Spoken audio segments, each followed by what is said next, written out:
Welcome to Thinking Bedtime, where philosophy and psychology are told slowly and gently. Each video offers a thoughtful perspective, helping to illuminate philosophical and psychological ideas from cultures around the world. Thank you for listening. If you find value here, please like, share, and subscribe so Thinking Bedtime can continue to accompany you each night. Today, Thinking Bedtime respectfully presents to you the complete content on African philosophy. Chapter 1. Introduction. African philosophy is a complex field of study, encompassing intellectual traditions formed on the African continent as well as within African communities worldwide. In the history of modern philosophy, this field has been largely overlooked or excluded from the philosophical norm, largely due to Eurocentric assumptions about the form, methods, and criteria of philosophical thought. However, since the latter half of the 20th century, African philosophy has asserted its position as a serious philosophical tradition capable of making a substantial contribution to global philosophical dialogue. One of the fundamental difficulties in approaching African philosophy lies in the very question of definition. What is African philosophy? This question is not purely descriptive, but reflects profound debates about the nature of philosophy in general. If philosophy is understood narrowly as a personal academic activity expressed through abstract theoretical texts, then many traditional forms of African thought will be excluded.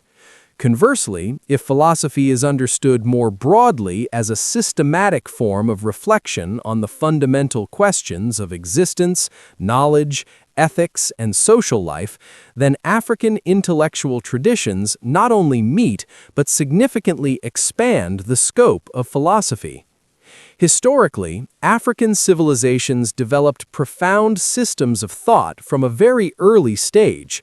In ancient Egypt, the concept of Ma'at, often understood as truth, justice, order, and balance, played a central role in shaping both individual ethics and social organization. Moral and political texts from this period reveal a clear understanding of the relationship between individuals, communities, and the cosmic order.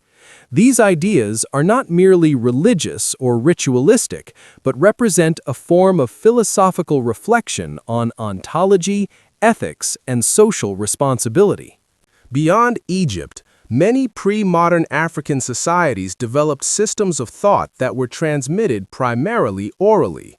Proverbs, myths, rituals, and social practices in these communities were not merely cultural expressions, but contained clear philosophical assumptions about humanity, time, community, and moral values. The fact that these systems of thought were not documented in written form according to Western standards does not diminish their philosophical value, but rather challenges the traditional criteria used to define philosophy. A prominent feature throughout many African philosophical traditions is the central role of the community in shaping human identity. Instead of viewing the individual as a basic and self-sufficient analytical unit, African philosophy often approaches the human being as a relational entity. This concept is clearly expressed in Ubuntu philosophy, often articulated by the proposition, a human being is a human being through other human beings. From a philosophical perspective, this is not merely a moral viewpoint, but also an ontological and anthropological stance, asserting that the individual can only be fully understood within the context of social and historical relationships. This approach leads to a fundamental difference in understanding concepts such as freedom, responsibility, and personality. In many African philosophical traditions, freedom is not equated with absolute individual autonomy, but is linked to the ability to live responsibly within a community. Ethics, therefore, is not merely the observance of abstract rules, but a process of personality formation through social practice. In the modern context, African philosophy is not merely an object of historical or regional study, but also a vital theoretical resource for re-examining the fundamental assumptions of contemporary philosophy. Issues such as individualism, social justice, cultural identity, and global ethics can all be viewed from African perspectives, thereby opening up alternative or complementary approaches to familiar philosophical models. The study of African philosophy should therefore not be understood as a formal attempt at diversification, but rather as a serious philosophical endeavor, expanding the scope of philosophical reason and acknowledging the multicentric nature of the history of human thought. Through examining African philosophical traditions, global philosophy has the opportunity to self-critique, adjust, and enrich its own core concepts.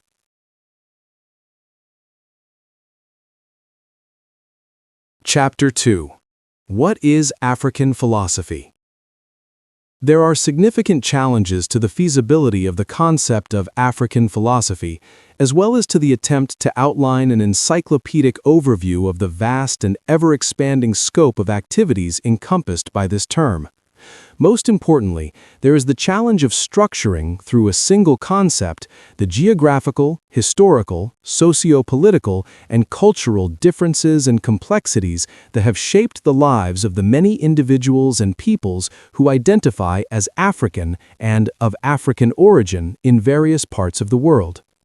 However, the feasibility of this concept is based on centuries of continuous, complex, and interconnected history in which Black people in Africa and their descendants have been seen as and participated in and more or less considered themselves to be Africans, as individuals and peoples of African origin.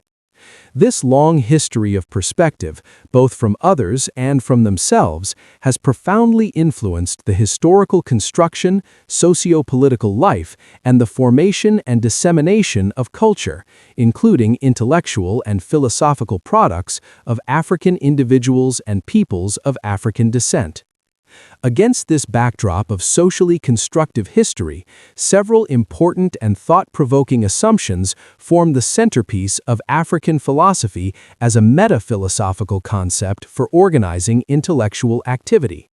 First, the assumption that there are sufficient anthropological and historical commonalities and similarities and differences more or less shared by the many identified human biological and cultural groups that subsequently identify themselves, in part, as African or of African origin, to justify categorizing under a common heading specific instances of philosophical thought expressed by individuals within these groups and shared and debated by others within and outside these groups.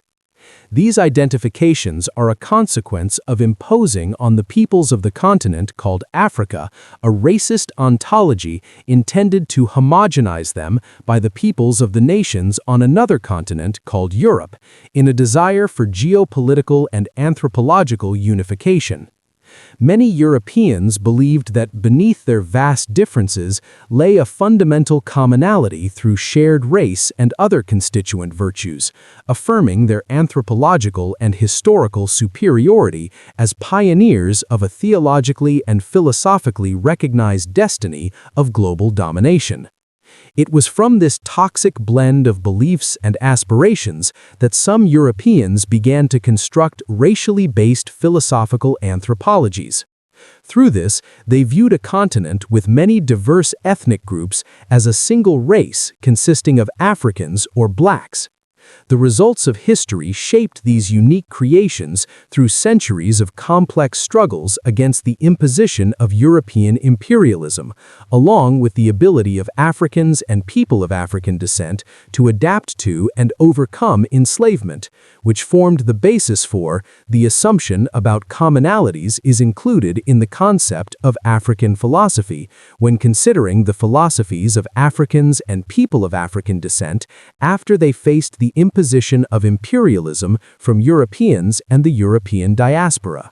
The first assumption is supported by the second, that the biocultural groups of Africans and people of African descent are not homogeneous, either racially or in any other respect, individually or collectively, but are constituted by differences and dissimilarities as well as similarities and commonalities.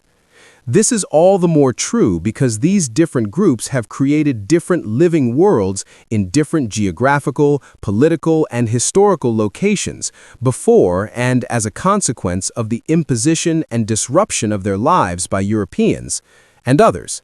On the other hand, in the process of cultural interaction and exchange with other peoples, including Europeans and people of European descent, differences in genetics, history, culture, preferences, and aspirations of individuals and groups have arisen.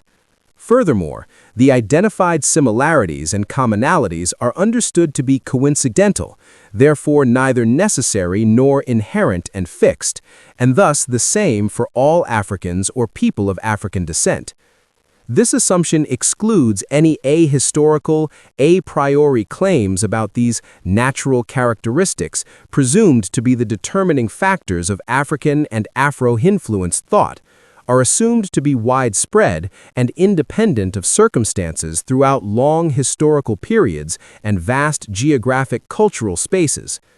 African philosophy, as a categorizing concept, is not a promise or aspiration of a unified philosophy that has been or will be shared by all right-thinking Africans and/or Afro-influenced individuals.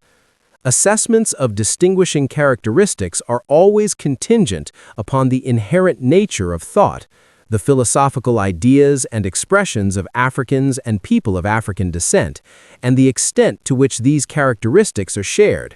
To what extent, in what circumstances, and for what purposes, should be explored through a combined effort of philosophical anthropology, sociology of knowledge, and the history of thought. That is, through historical and socio-cultural comparative studies of philosophical cases. Third assumption: African philosophy should not be considered a normative standard for philosophers who identify themselves as African or of African descent as to what their philosophy should or is aiming for and what its purpose is, solely because of their racial/national identity. Such identities neither confer nor demand any specific philosophical commitments or obligations. The fundamental differences between African and Afro-American thinkers have been and must continue to be acknowledged and considered in the categorization and agenda setting of African philosophy. There have been, are, and may continue to be Africans and Afro-Americans whose identity is irrelevant to their philosophy.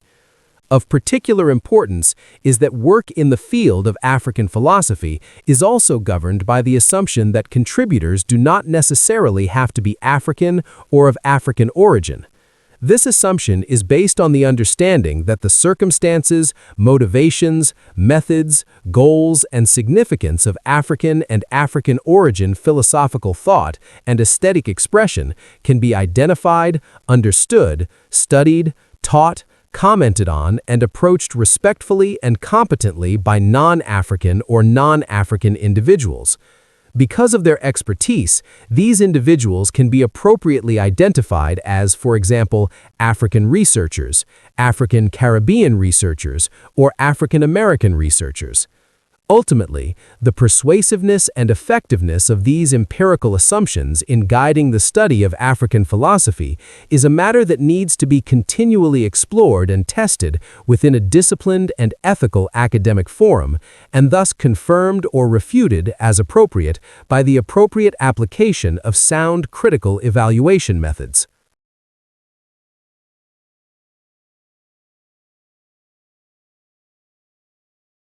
Chapter 3: The Historical Context of African Philosophy. African philosophy cannot be separated from the long-standing historical context of colonialism, enslavement, and global racism. African and people of African descent around the world have endured centuries of invasion, coercion, forced displacement, and placement within power structures that not only exploited their material lives, but also defined, positioned, and categorized them outside of mainstream knowledge systems. These experiences provide a profound foundation for the development of philosophical thought, not as an academic conceptual game, but as a direct reflection on the nature of power, freedom, justice, and human destiny. Paraphilosophical efforts to map out and organize a complex discourse field encompassing forms of expression and practice such as African philosophy are in fact emerging research projects of the late 20th century. However, many instances of profound expression and aesthetic expression being identified and explored as examples of philosophical expression were not created or guided by the norms and agendas of academic philosophy that have been institutionalized for centuries in Western Europe and North America. The same is true of the needs, motivations, goals, and many of the key intellectual resources that have driven and guided these creative instances of expression, as well as the formation of the networks of idea spaces and discourse communities that have nurtured them. Because Africans and people of African descent hold virtually no philosophical or anthropological significance for those who have been designators, historians, practitioners, and mediators of the discipline's institutionalized norms concerning issues, figures, agendas, conceptual and methodological traditions, sets of issues, texts or similar writings, organizations, and institutions.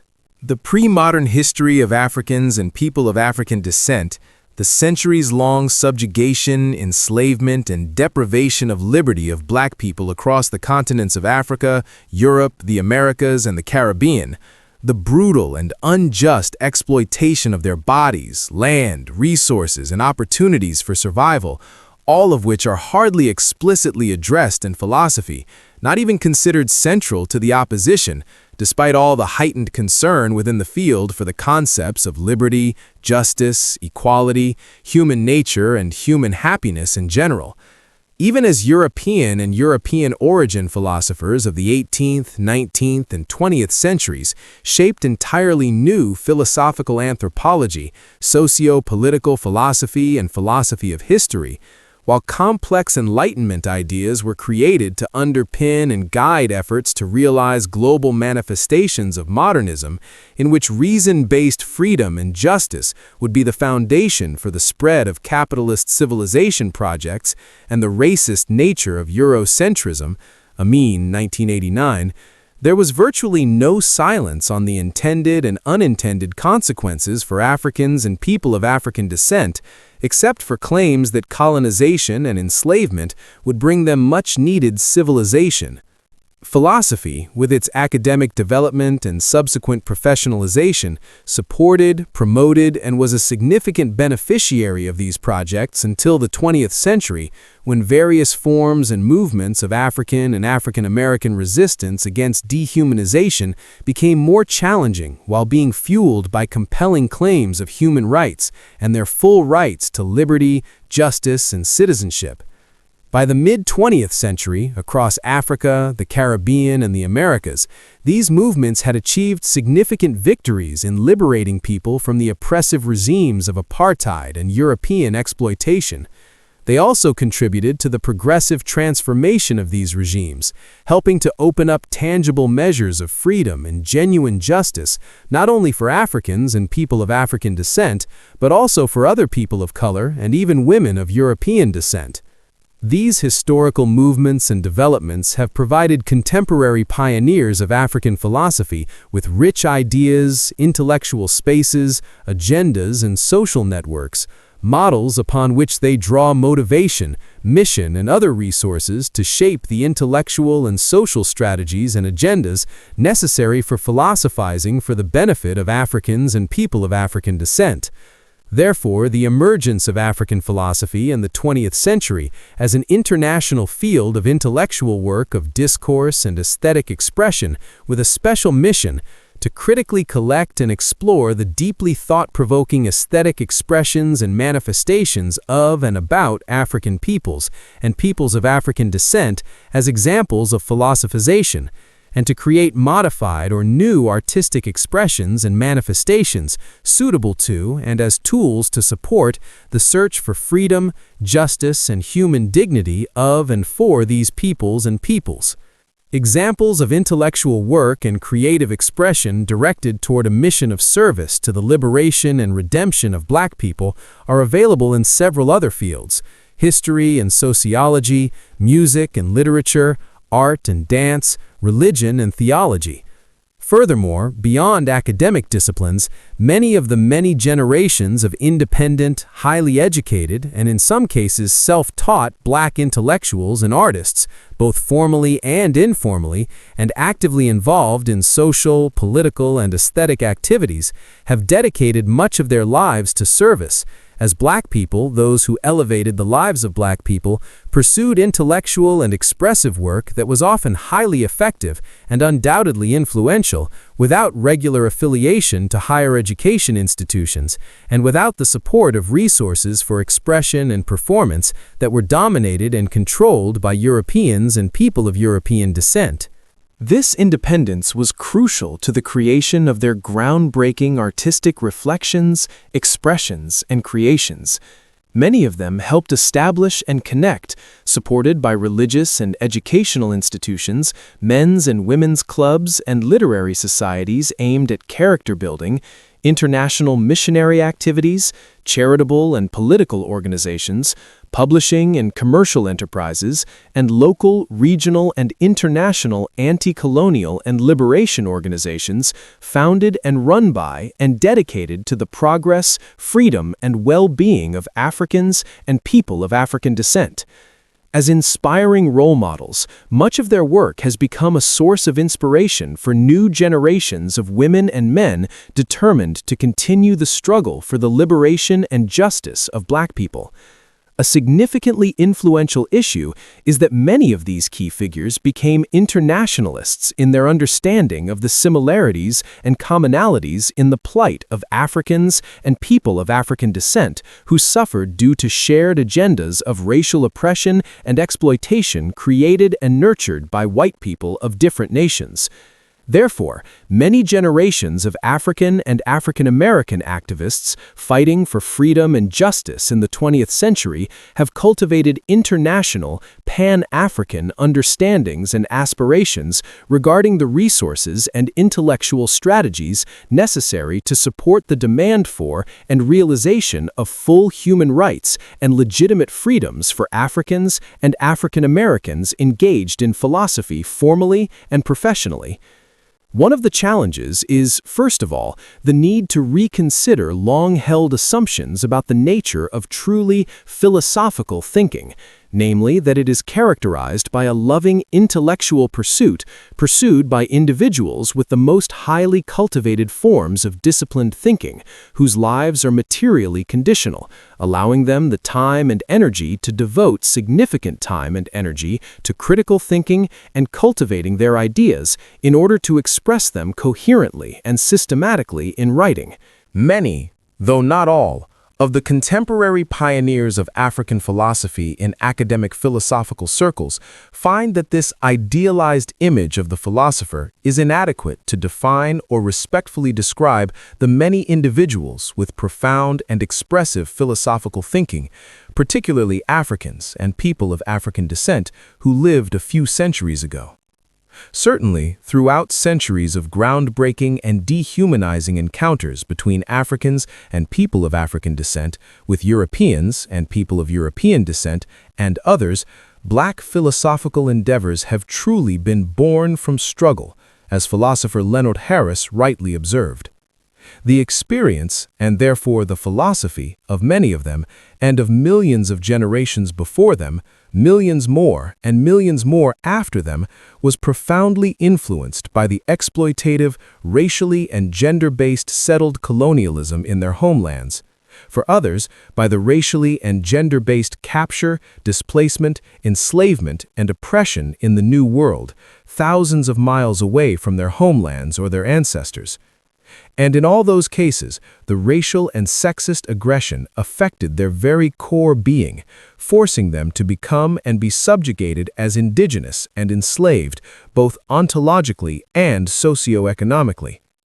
The survival and endurance of those who did manage to withstand such conditions required coordinated efforts to restore and maintain or recreate the integrity of their personality and national identity, even basic humanity, thus demanding ontological and political work of the most fundamental significance.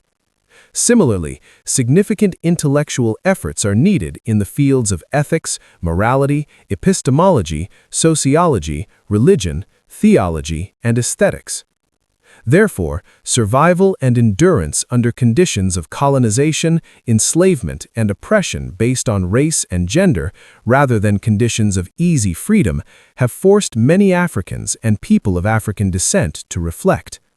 Almost every day, even on the most seemingly ordinary occasions, oppressed Black people are forced to consider the most fundamental existential questions.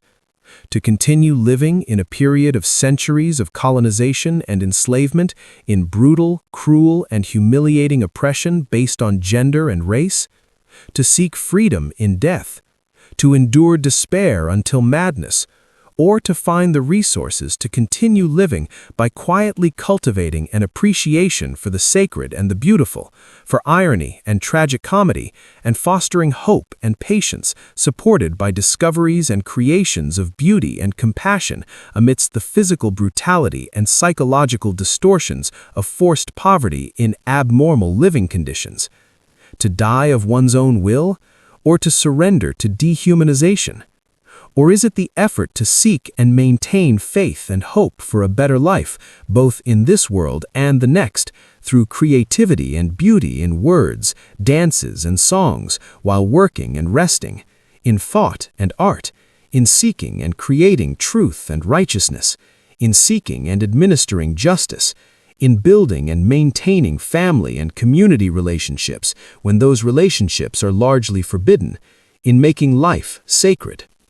For centuries, Africans and people of African descent, for themselves and for their associates and succeeding generations, have pondered the most fundamental questions of existence as a direct consequence of the stressful and life-distorting encounters with various racist groups in Europe, the Americas, and elsewhere.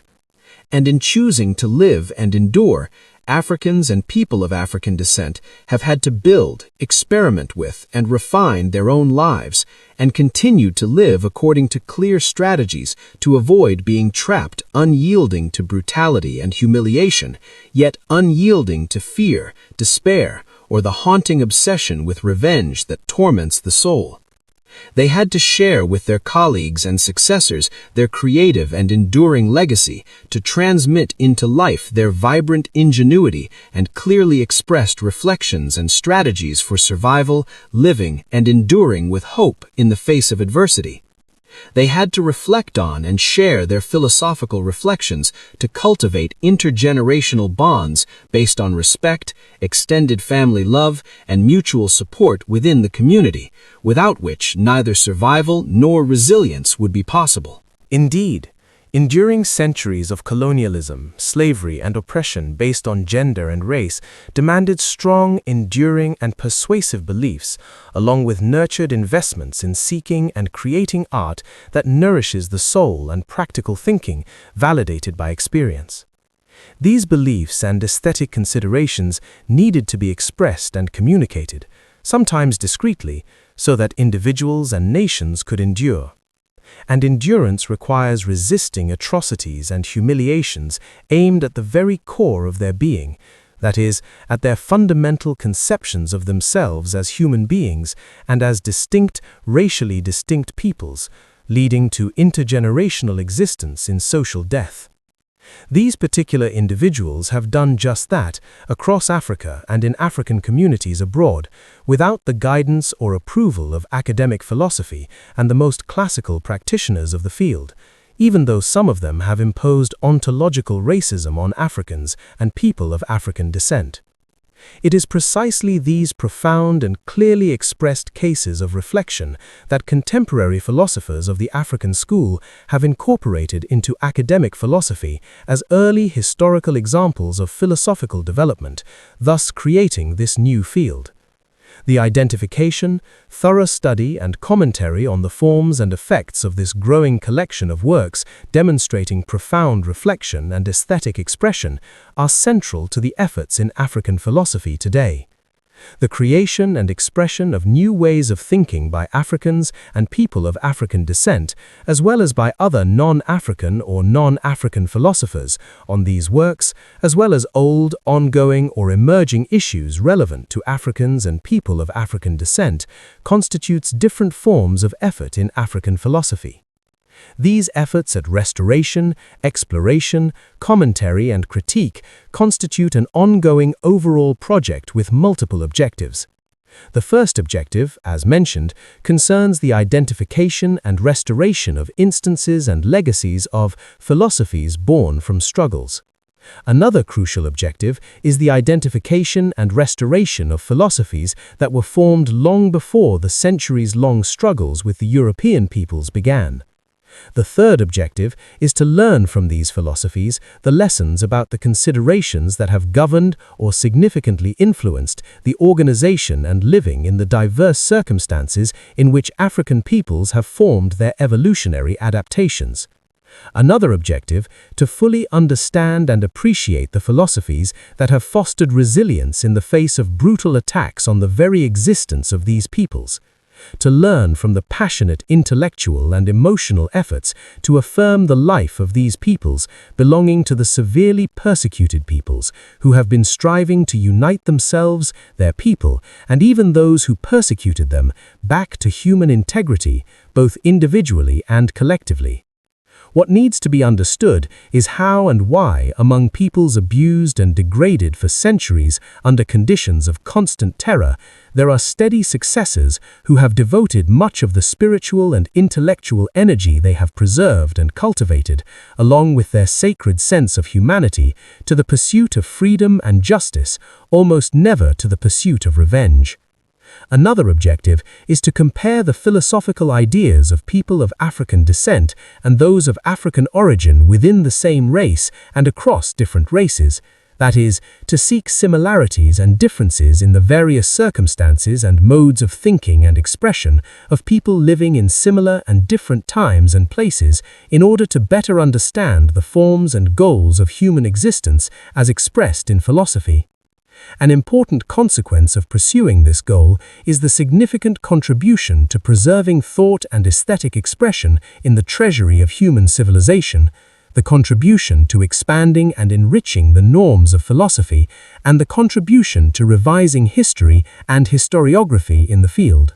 Another objective is to transform African philosophy into a collection of resources that inspire philosophical reflection, both present and future, and to guide those philosophies with the most valuable lessons in the collection, including lessons on how to achieve and maintain physical and spiritual integrity, on humanity, on femininity and masculinity, on childhood and adulthood, on family and community, on racial and cultural identity, on belief in the sacredness of truth, justice, and freedom through the practice of faith and hope, on reason focused on practice and creative aesthetic expression under conditions of brutal, inhumane, and intergenerational oppression. Among the lessons that need to be relearned, how not to abuse people and nations, how not to justify abuse, how not to live in great lies and contradictions and a life of hypocrisy.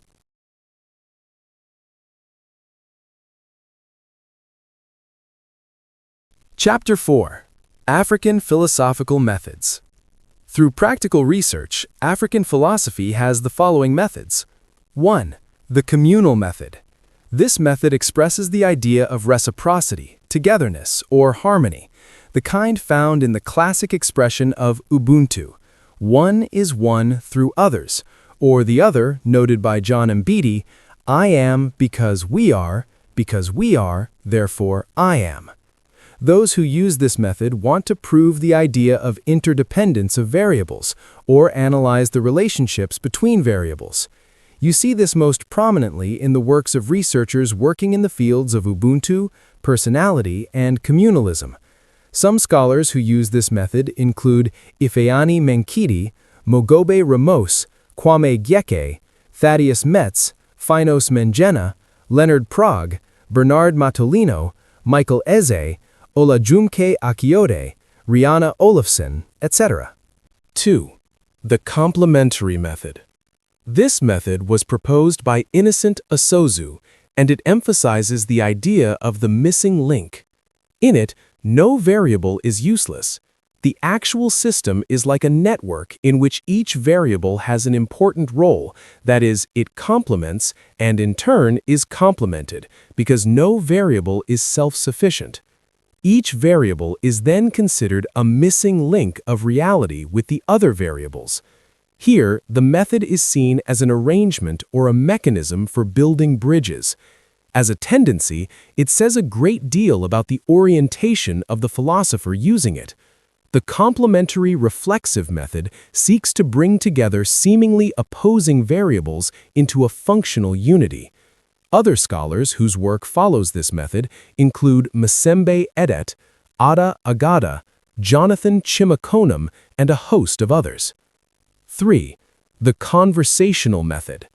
This is a formal procedure for evaluating the relationship of opposing variables, in which thoughts are shuffled through modes of separation and connection to continuously recreate new arguments and counterarguments each time at a higher level of discourse without expecting synthesis.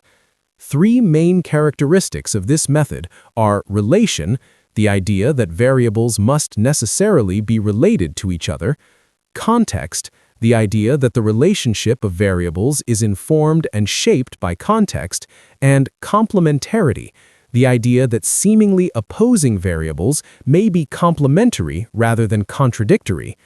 It is a meeting between philosophers of opposing schools of thought and between different philosophical traditions or cultures, in which one side, called the Nwa Unsa, defender or advocate, holds a position, and the other side, called the Nwa Unju, doubter or opponent, doubts or questions the validity and viability of that view. Generally, this method points to the idea of interdependent, related, and interconnected realities existing within a single framework, that is, a network through which specific truth conditions can be determined more precisely and broadly within particular contexts. This method was first proposed by Jonathan Chimakonam and validated by the School of Conversational Philosophy. Other scholars currently using this method include Victor Nweke, Msembe Edet, Finos Menjena, Ada Agada, Pius Mosima, El Uchenna Ogbanaya, Aribia Atoyi, Leila Tavernaro Haidarian, Amara Chimakonam, Chukwiloka Udagwu, Patrick Ben, and a host of others.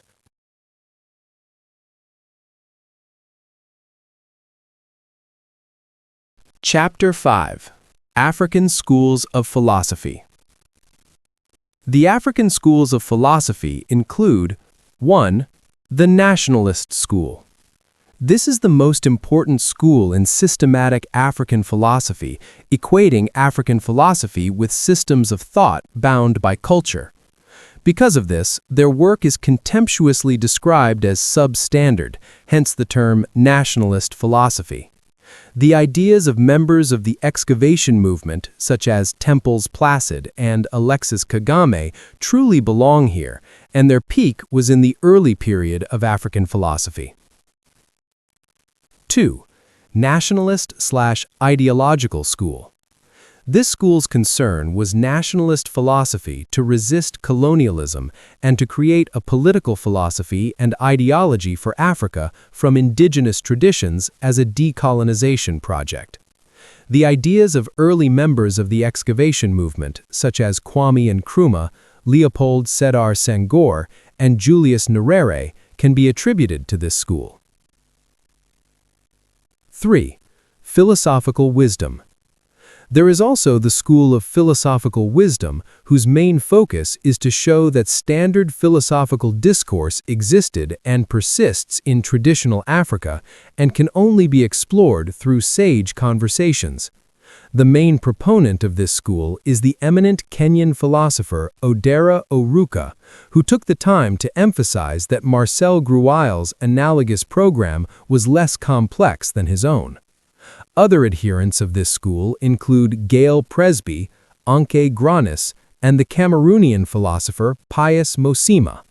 But because Oruka's approach thrives on the oral interview method of supposedly sages that is easily challenged, what is produced can detach itself from the sages and become the output of the interviewing philosopher. Thus, the connection between the sage and tradition becomes questionable. Their business lies within the movement of critical reconstructionism of the later period. 4. Hermeneutics. Another prominent school is hermeneutics. Its focus is on the idea that the best approach to studying African philosophy is through the interpretation of oral traditions and emerging philosophical texts. Theophilus Okere, Okonda Okolo, Tsenai Serekweberhan, and Ademola Fayemi Kazim are some of the proponents and key members of this school. However, the misconception is that they rejected nationalist philosophy, while oral tradition and most available texts for interpretation were of a philosophical nationalist nature. The works of Okere and Okolo embraced nationalist philosophy. This school is a prime example of the movement known as Afro-constructivism of the mid-period.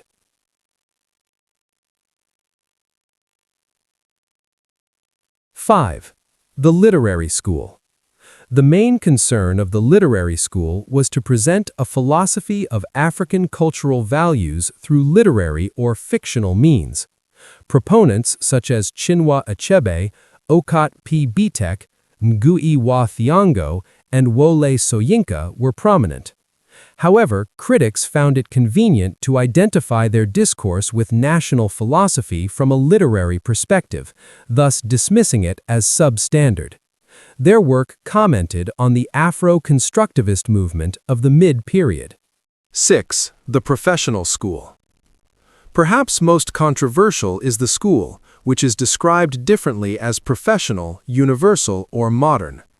It asserts that all other schools engage in one form or another of national philosophy, that standard African philosophy is critical, individual discourse, and that what qualifies as African philosophy must have universal value and thrive on critical analysis and individual discourse enterprise. It's not about talking, but about doing. Some of the unwavering loyalists of this school include Kwasi Wairidu, Pauline Hauntanji, Peter Bodunman, Richard Wright, and Henry Morier. They destroyed everything that had been built in African philosophy and constructed nothing as an alternative understanding. This school supported the movements of African deconstructionism and critical reconstructionism, which criticized the failures of the middle and later periods respectively. Perhaps one of the more profound criticisms that could be leveled against the professional school's position stems from C.S. Mamo's disdainful description of the school as African logical neo-positivism. They argue that nothing in traditional African philosophy qualifies as philosophy, and that critical analysis should be central to African philosophy. So what is there to critically analyze? Followers of the professional school are said to have forgotten in their public reproduction of European philosophy that analysis is a recent development in European philosophy that reached maturity in the 19th century after more than 2,000 years of historical evolution, thus requiring narrowing of scope. Would they have accepted that philosophy in Europe before the 19th century? Was the 19th century not philosophy? The purpose of this essay is not to offer critiques of schools of thought, but to present the historical journey of philosophy within the African tradition. It was precisely the opposition and the need to fill a void in the professional enterprise that led to the emergence of the new school known as the conversational school in African philosophy. The School of Conversation. This new school thrives on meeting the professional/modernist school's desire for a strong individual discourse, as well as fulfilling the traditionalist belief that a thoroughly African philosophy must be built on the foundation of African thought systems. They make full use of the criterion of presenting African philosophy as a critical tradition that prioritizes engagement between philosophers and cultures, while projecting individual discourses from the methodological and system-based lens of African thought that has relational, contextual, and complementary principles. The school's ideological structure comprises 4 aspects: their working assumption that relationships and context are crucial to understanding reality, their central problem, known as the boundary or the presentation of reality as a binary opposition, their challenge, which is to trace the root cause of the boundary, and their 2 main questions, namely, do differences lead to inferiority and irreconcilable opposition? Those whose works fit this school include Pantaleon Irogbu, Innocent Asozu, Chris Ijeoma, Godfrey Ozumba, Andro Udiguman, Bruce Jans, Jennifer Vest, Jonathan Chimakonam, Phanos Mangena, Victor Nweke, Paul Doughton, Aribia Atto, Leila Tavernaro Haidarian, Maduka Enyimba, El Uchenna Agbanaya, Isaiah Negedu, Christiana Idika, Ada Agada, Amara Chimakonam, Patrick Ben, Emmanuel Ofuasia, Ume Zurike Ezugwu, to name a few. Their projects partly promoted the Afro-eccentric movements and entirely the dialogism of the later and new periods, respectively.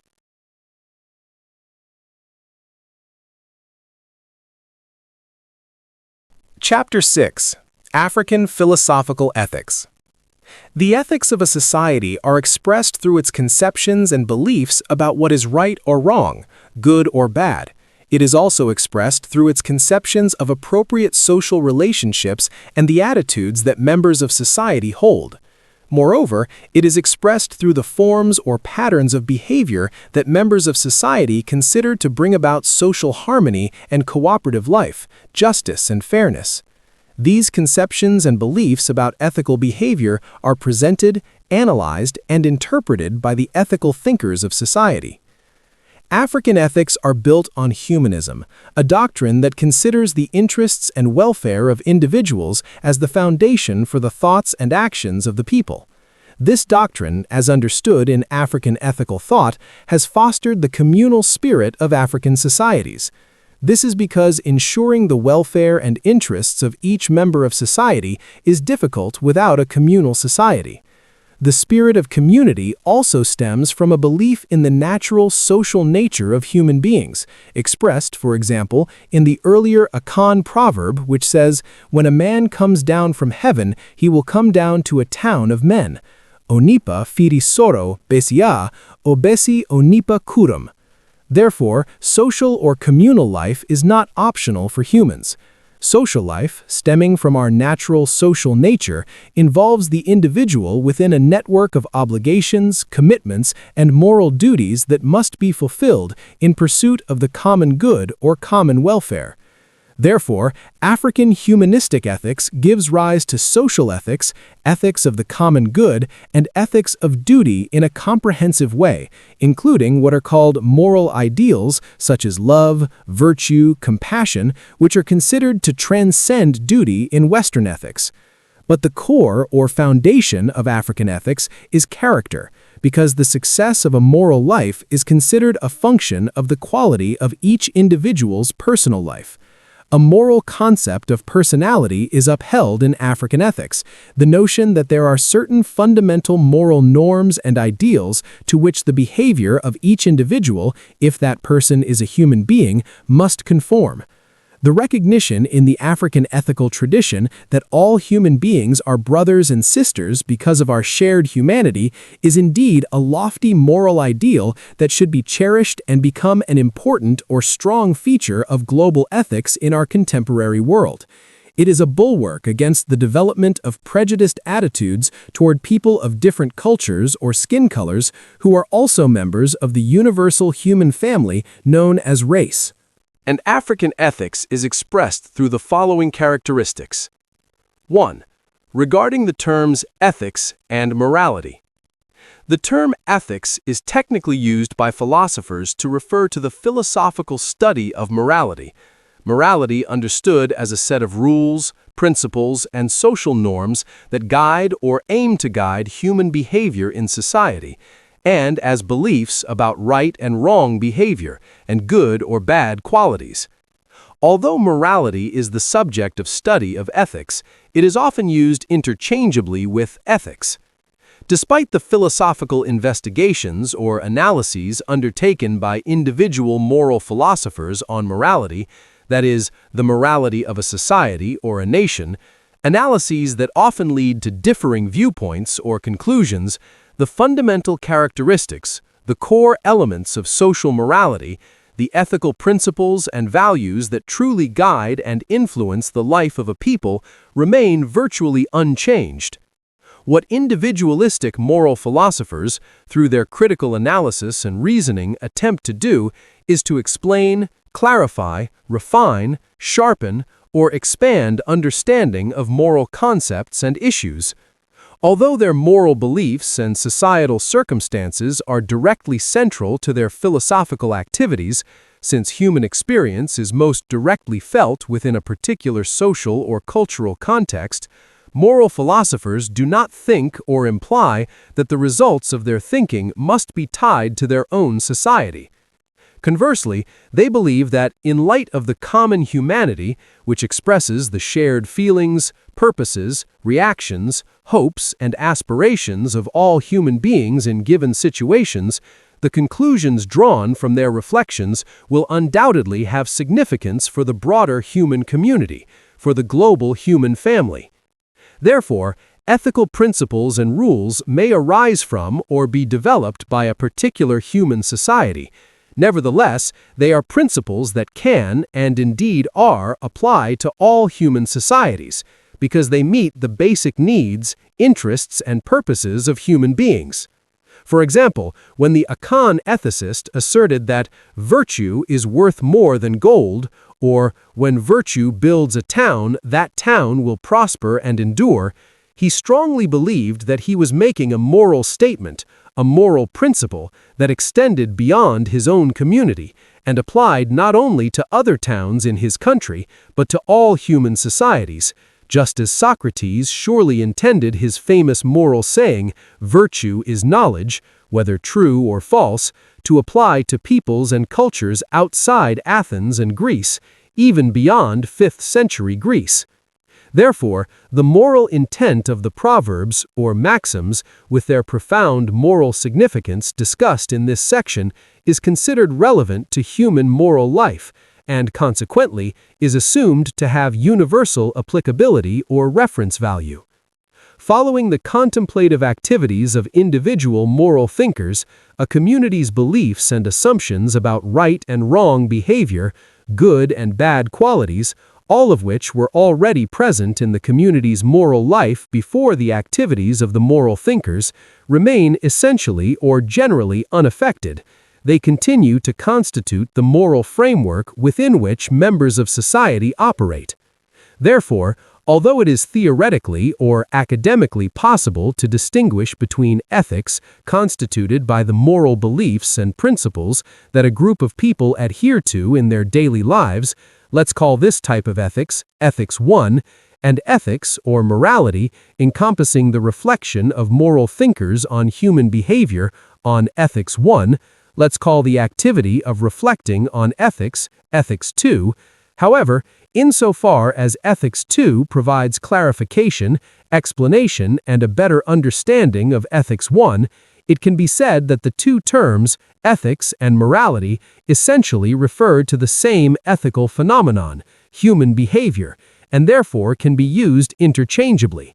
Thus, in this section, the term African ethics is used to refer to both the ethical beliefs and assumptions of the people of sub-Saharan Africa and the philosophical clarification and interpretation of those beliefs and assumptions. I note a view expressed by several philosophers regarding Aristotle's ethics. Bertrand Russell observed that Aristotle's views on ethical issues were always the prevailing views of his time. This view is reiterated by Hardy. Aristotle's ethical ideas and ideals were, to some extent, a product of his time. He also asserts that in the Nicomachean Ethics, Aristotle was at least partly an interpreter of Greek experience. Similarly, this section presents an interpretation of the ethical ideas and values found in African ethical languages, conceptions of society, conceptions of humanity, etc. Furthermore, in this section, Africa refers to the prominent characteristics or ideas of African life and moral thought in general, as reflected or shaped by African moral language, social structures, and lifestyles. Many authors have observed that despite the undeniable cultural diversity stemming from Africa's ethnic pluralism, there are underlying similarities in many aspects of African life.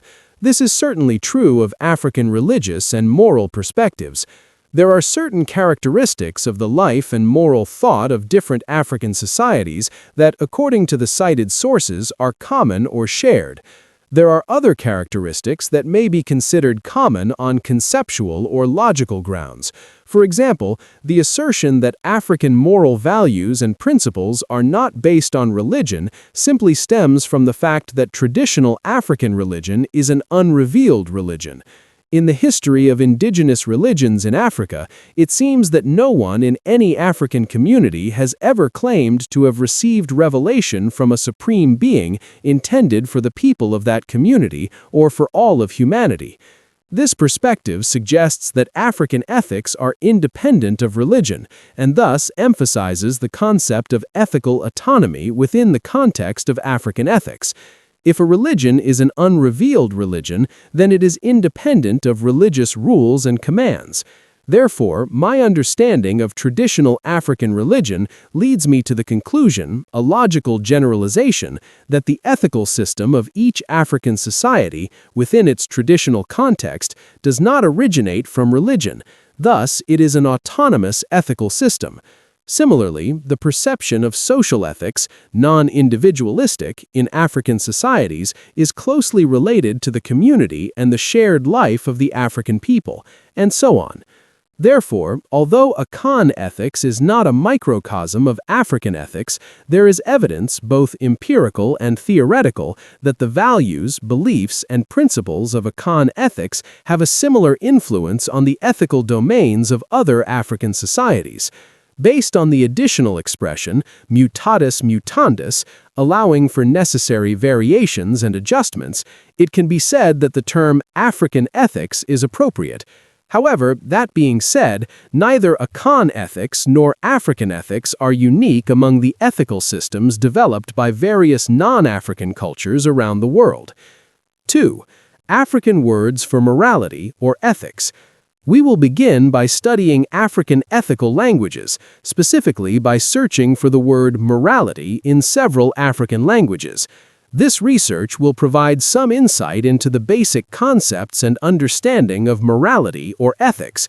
It should be noted from the outset that a significant number of languages in sub-Saharan Africa do not have any words that can be considered a direct equivalent to morality or ethics. Below are some interesting findings from investigations conducted with native speakers of several African languages and how they express a person's moral behavior, including two prominent languages in Ghana, Akan, the author's mother tongue, and Evo. When an Akan speaker wants to say he is immoral, or he is unvirtuous, or he lacks morality, his behavior is immoral, they almost always say he has no character. Oni Suban.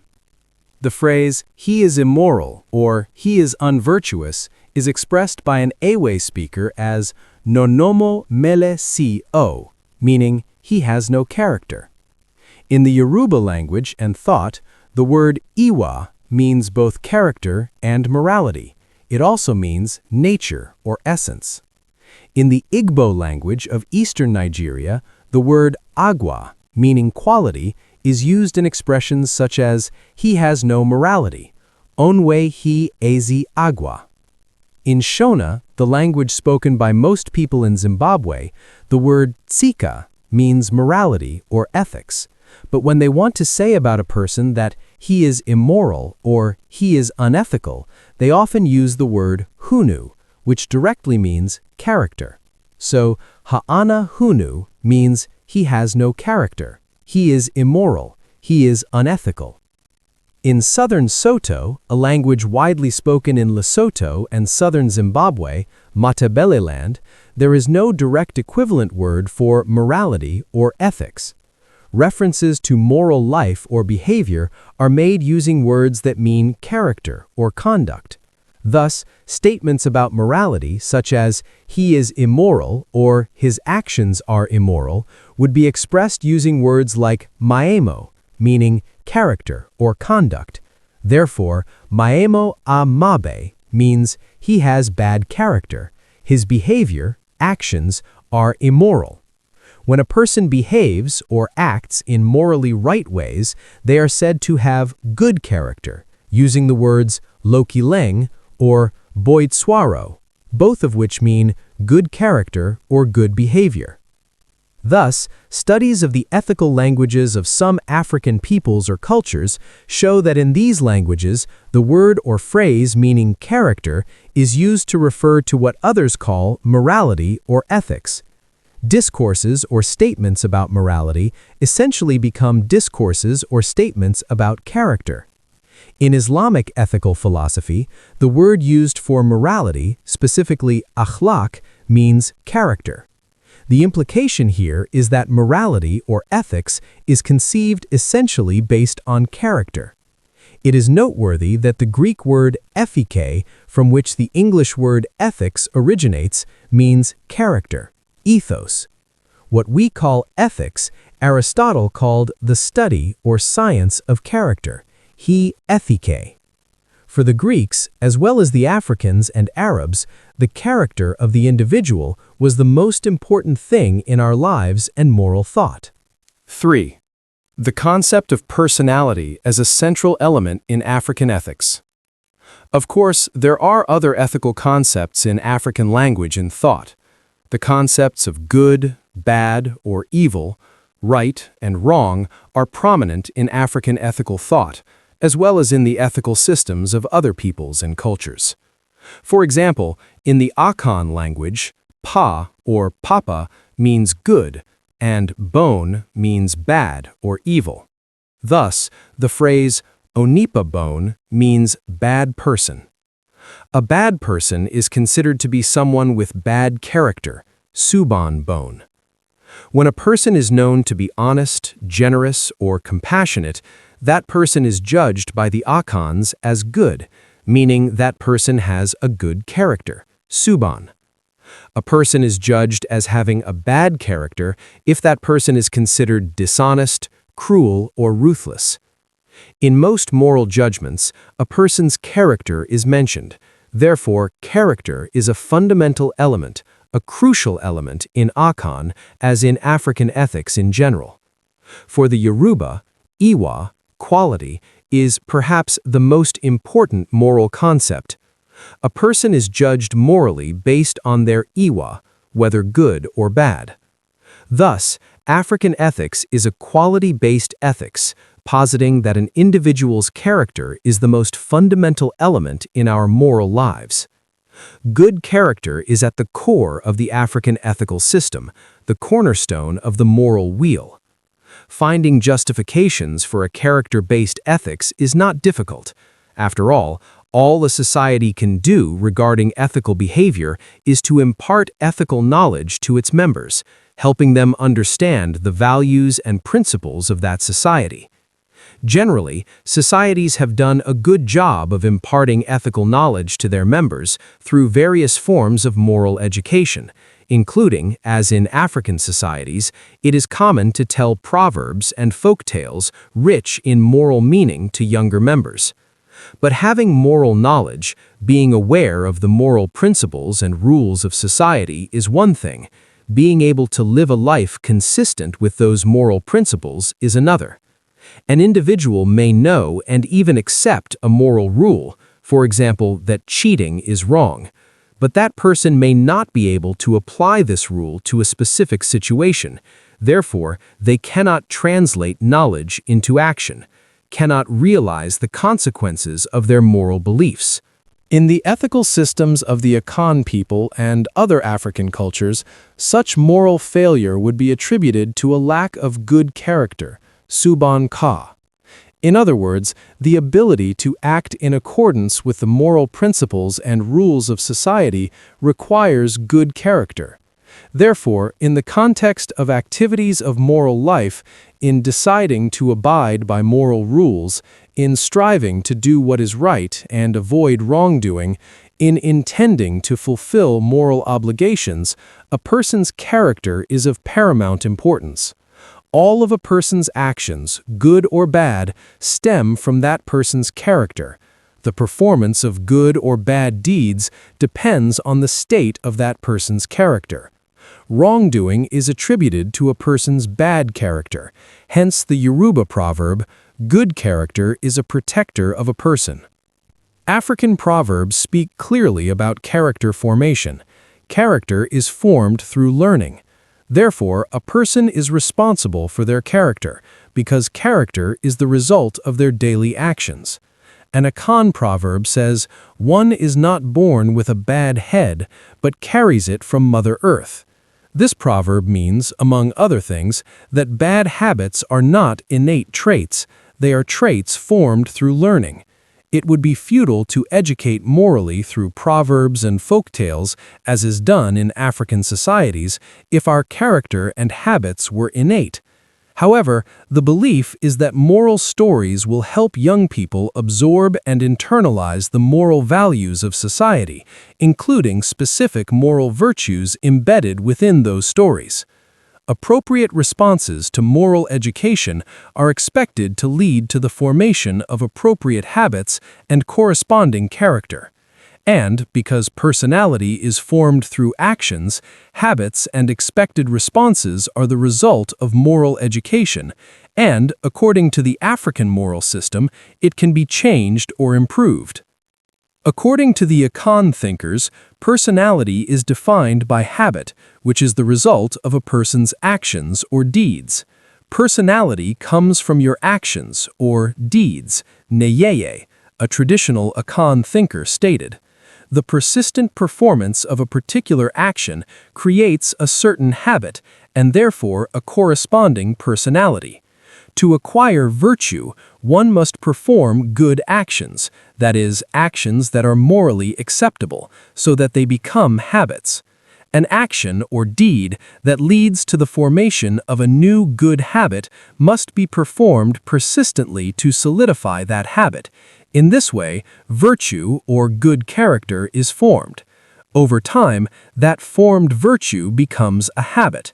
This is the Akan ethical view of the development and formation of a good or bad character, because this is what the Akans mean when they say, "Aka ne ho," it is still with him, it has become a part of him, it has become his habit.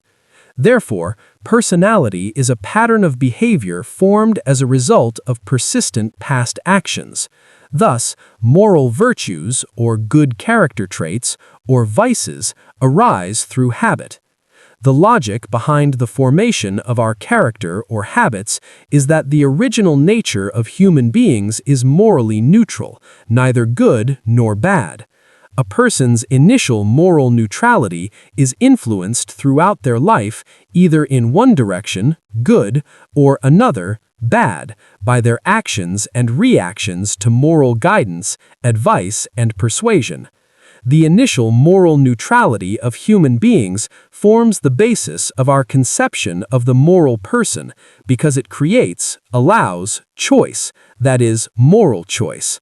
Therefore, what a person does or does not do is extremely important to the formation and development of that person's character, and thus to becoming moral or immoral. 4. Moral character. I would like to begin my analysis of moral character in African moral philosophy with a statement by Ifeanyi Menkiti, an African philosopher from Nigeria. various societies in traditional Africa have generally accepted the reality that character is something to be achieved, and that achievement is directly proportional to participation in community life through the fulfillment of various obligations determined by one's position. It is the fulfillment of these obligations that transforms a person from the object state of childhood, marked by a lack of moral function, into the personality state of later years, marked by a broader maturation of moral consciousness, a moral maturity without which personality is considered unattainable. Menkiti's statement outlines a conception of moral personality, which we will discuss in more detail later. The concept of a person in African thought reflects moral premises. The word used to refer to person in Akan, undoubtedly the most widely spoken language in Ghana, is onipa. But the word onipa also means human being, and its plural form means person. Therefore, the word onipa is an ambiguous word. In Akan society, when an individual's behavior consistently appears cruel, wicked, selfish, stingy, or lacking in empathy, people would say of that individual that he is not a human being, onye onipa. In the Yoruba language, the word eniyan means a person. Although the word is used in both its standard and non-standard or common meanings, the standard aspect of eniyan is emphasized more. It can be said of certain individuals that person is not a person, ki ishe eniyan. Such a remark is a judgment on the moral character of a person who is deemed not to meet the necessary standards to be recognized as a person. The Akan saying, onye onipa, and the Yoruba saying, ki ishe eniyan, both emphasize the concept of moral personality. These two sayings are significant in two aspects. First, although the individual is not considered a person, they are still recognized as a human being, not an animal or a fish. Clearly, this saying implies a distinction between the concept of human being and the concept of personality. An individual can be human without necessarily possessing a personality. The second important implication of these statements is the assumption that there are certain fundamental norms and ideals that the behavior of a person, if that person is a personality, should conform to. That there are moral virtues that an individual is capable of exhibiting in their behavior and should exhibit if that person is a personality. The reason for judging that an individual is not a personality if they behave or do not behave in a certain way is because the actions and behavior of that individual are considered to fall short of the ideals and standards of personality. But that absolutely does not mean that an individual deemed not a person loses their rights as a human being or citizen, or that everyone in the community should stop showing moral concern for that person or exhibiting appropriate moral virtues in their treatment of that person. It simply means that person is not considered an individual of moral value. Now, the judgment that a person is not a human being, made after that individual's persistent immoral behavior, implies that the practice of moral virtue is considered an intrinsic element in the conception of humanity according to the ethical thought of the Akan or Yoruba people.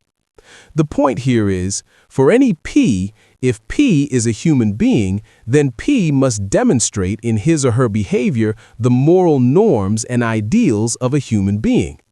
When a person's behavior is inconsistent with accepted moral principles or standards, or when a person fails to demonstrate expected moral virtues in their conduct, that person is considered not a human being. The judgment that contrasts with the judgment we have considered is he is a person, oye onipa. This judgment is not descriptive at all, although it can be used for description, as when in a forest a hunter makes that judgment to his colleague who thinks he sees an animal and is about to shoot it. The judgment, he is a person, oye onipa, in that context, would be used by the hunter to describe and distinguish the human from the animal. Therefore, using that judgment to describe it would be very clear and easy to understand. What I want to emphasize in the current context is the normative form of judgment. When used in the normative sense, the judgment, he is a person, means he has good qualities, he is generous, he is gentle, he is humble, he respects others. A profound assessment of high moral standards in an individual's behavior will lead to the judgment, he truly is a person, oye onipa pa. However, it should be noted that although children are real human beings and members of the human community, they are not yet fully human. They are only potential human beings and will attain human status at the appropriate time, when they are capable of exercising moral capacity and making moral judgments. The denial of a person's individuality on the grounds that their actions do not conform to certain basic norms and ideals of character, or that the individual does not exhibit certain virtues in their behavior, is a significant and noteworthy ethical issue. This means that in Akan metaphysical and ethical thought, human nature was considered fundamentally good, uncorrupted or degenerated by any original sin, that humans are capable of doing good. However, this does not mean that personality in this model of humanity is innate, but rather constructed in the realm of morality. It is the moral achievements of an individual that give them the status of a human being. Every individual has the potential to become a human being when they possess the capacity for virtue, the ability to perform morally right actions, and should be treated, at least potentially, as a morally responsible agent. In this context, let us consider the Akan belief expressed in a proverb that God created all human beings good. Onyame bo obiara ye. The view expressed in this proverb seems to contradict the concept of human moral neutrality discussed earlier in relation to character, Part 3. The meaning of the proverb, God created all human beings to be good, is not so clear-cut. It can be interpreted in two ways. First, it could be understood that God created humans to truly do good, that is, to truly behave virtuously and always make morally right choices. Second, it could be understood that God created humans with the capacity for moral choice. That is, humans were only given the ability by the Creator to distinguish between good and evil, right and wrong. The first interpretation implies that human beings are predestined to be good, to truly pursue virtue. Therefore, the moral status of human beings is a matter of predestination. If human beings were created or predestined to always do good, then there would never be the concept of evil or vice, bone, in the Akan moral language, because in that moral context, no human being would commit evil or wicked acts. Given the wicked and immoral actions of individuals, the first interpretation, that all people are inherently good, cannot be accepted as the accurate meaning of the proverb, as it clearly contradicts our assumed moral experience. This first interpretation also undermines moral neutrality, a consequence that eliminates moral choice, fundamental to the concept of a moral person. The second interpretation of the view that humans are created inherently good, or to be good, implies that humans are only capable of pursuing virtue, that is, capable of pursuing good, but also capable of pursuing evil.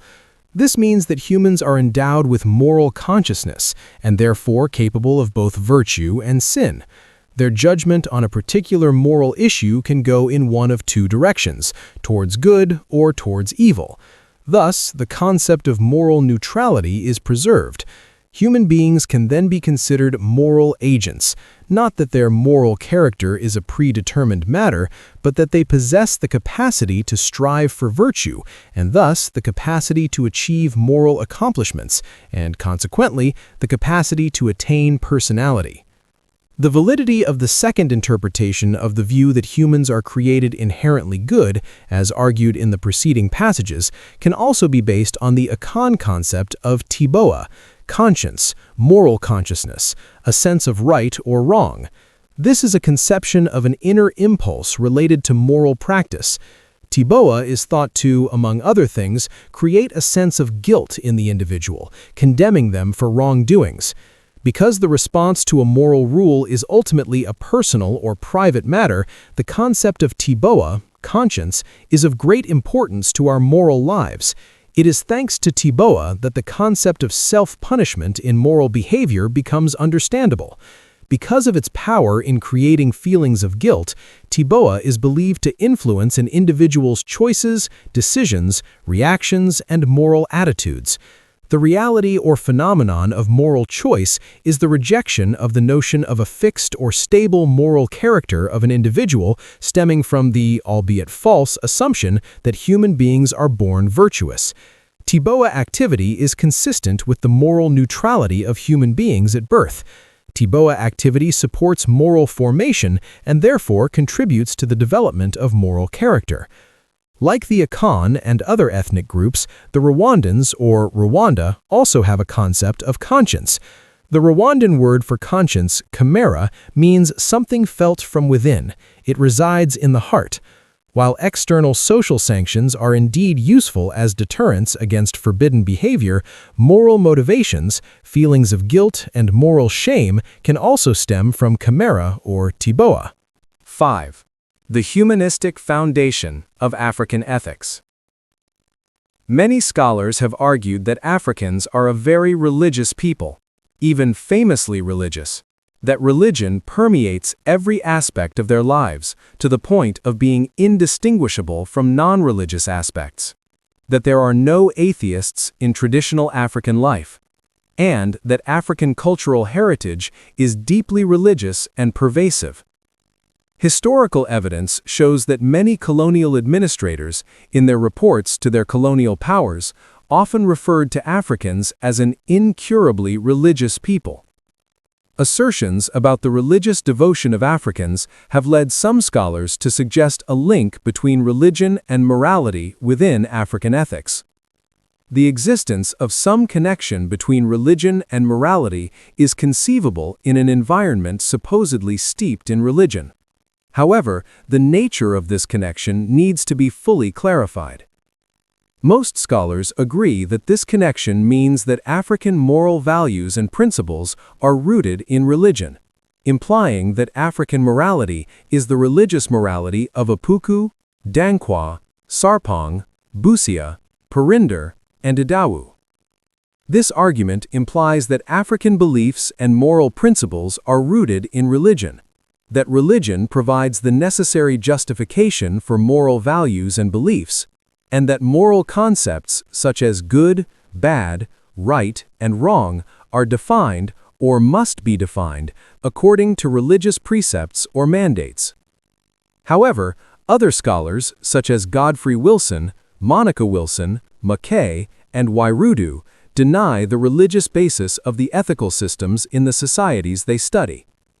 Kwasi Wairudu observes that the Akan moral viewpoint is therefore logically independent of religion. Godfrey Wilson writes that, among the Nyakusa, conceptions of social behavior are unrelated to religion, yet they still exist. And, after mentioning the Nyakusa moral virtues, he adds that, but the positive, idealistic pronouncements of these virtues are not made in religious terms. Regarding Rwandan ethics, McKay writes that, therefore, the ethics of the Banyarwanda are not integrated on a religious basis, as God wills. In Mende ethics, wrongdoing is considered a violation of a particular rule of conduct, not a disregard for some sacred or absolute law of the universe. These are clear statements about the non-religious foundation of ethics in at least some African societies. The argument put forward by many scholars that African ethics are built upon or derived from religion is untenable if we understand ethics as social principles and norms that guide human behavior in society. One reason is that, unlike Islam or Christianity, traditional religions, that is, the indigenous religions of Africa, are not revealed religions, where divine truth is disclosed to a single individual who becomes its founder. It is true that the religious experience of Africans certainly includes mystical or highly spiritual encounters between human beings, that is, priests, nuns, fortune-tellers, etc., and spiritual beings. Such encounters occur in divination, communication with spirits, communication with the dead, and other forms of mystical experience. But it should be noted that such mystical or spiritual encounters or contacts take place within an already religious atmosphere. They are some manifestation of African religion, of African spirituality. I define spirituality as a high form of religion attained by certain individuals within a community who have or claim to have had mystical contact with the supernatural world, with the divine. However, it can be argued that these encounters are a result, not the origin, of religion in Africa within its traditional context. And, although practitioners of traditional African religions may receive spiritual messages through such mystical encounters, in which part, messages, may relate to moral conduct, such messages seem too few and sparse to form a complete basis for a coherent ethical system. Furthermore, the moral nature of such messages in an unrevealed religious context would have to be judged by the people themselves based on their own moral understanding. This is a noteworthy point, implying independence or autonomy in people's moral attitudes toward the behavior of spiritual beings. This is why a prominent Ghanaian sociologist observed that gods are respected if they grant wishes and despised if they fail. Attitudes toward the gods depend on their success, that is, the success of the gods, and range from healthy respect to mocking contempt. The moral objection of the people to the actions, especially the unsuccessful ones, of the gods formed the basis for the extinction of some deities in the Akan pantheon, and possibly of all of Africa. The fact that the behavior of a supernatural being was subject to human criticism implied that a god could issue commands that practitioners of traditional religions might consider immoral. All of this certainly implies that, rather than viewing African ethics as religion or based on religion, it would be more accurate to view African religion as ethics. In a revealed religion, what is revealed is often highly detailed and can be understood as encompassing moral principles and ideals as part of the revealed will of God. A religion-based ethics is therefore a natural consequence of a revealed religion.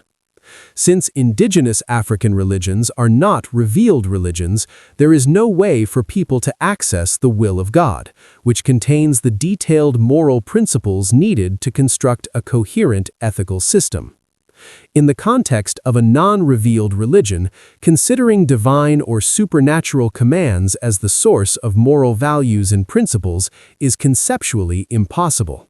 So, how are the ethical concepts of good, evil, right, and wrong understood or defined in African ethics? When asked by the traditional sages, thinkers, of some Akan communities in Ghana how we know that this action is good and that action is bad, no one answered that an action is good or bad because God, Onyame, has decreed it so, or Onyame has told us so.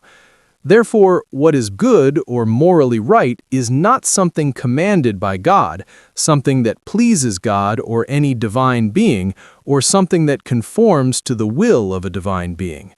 On the contrary, the answers reveal an unquestionable belief in the human, non-supernatural origin of moral values and principles, a belief that provides insight into the Akan conception of moral value criteria.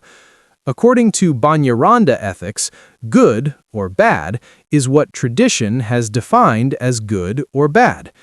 Given the unrevealed nature of traditional African religion, it can be argued that the view of the non-religious, non-supernatural origin of moral principles and values would resonate in the ethical spheres of most other African communities.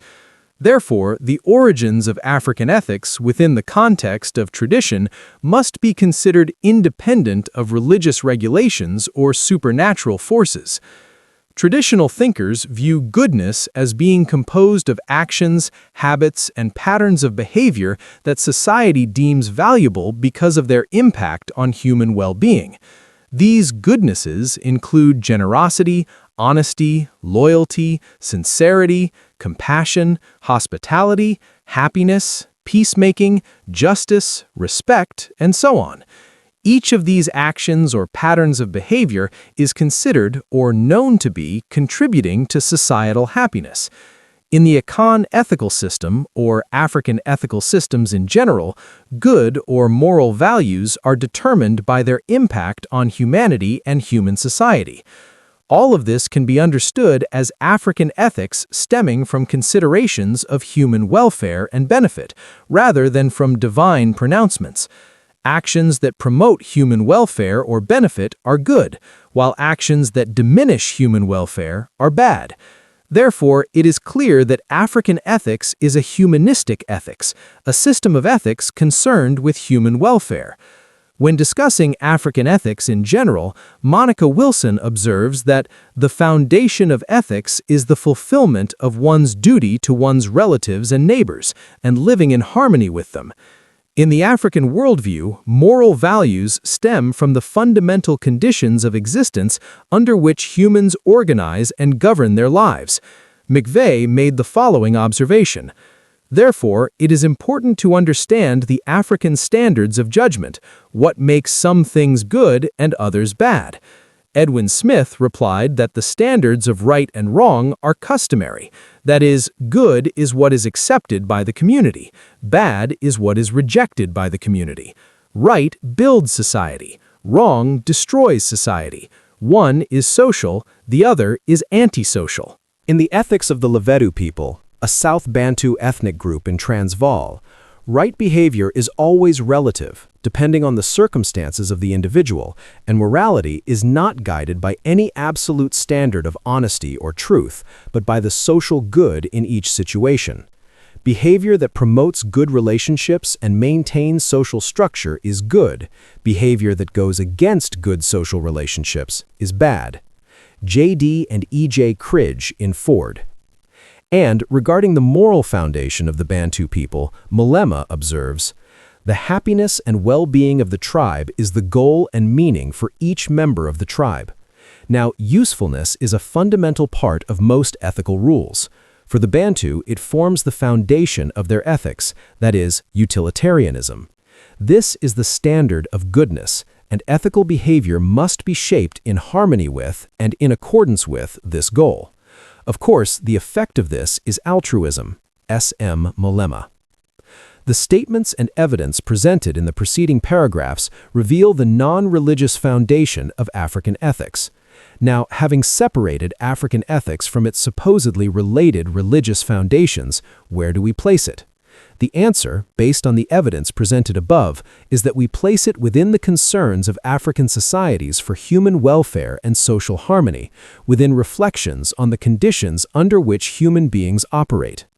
Not a revealed religion, traditional African religion can be characterized as a natural religion, one that stems from the people's own reflections on this complex world and their experiences within it.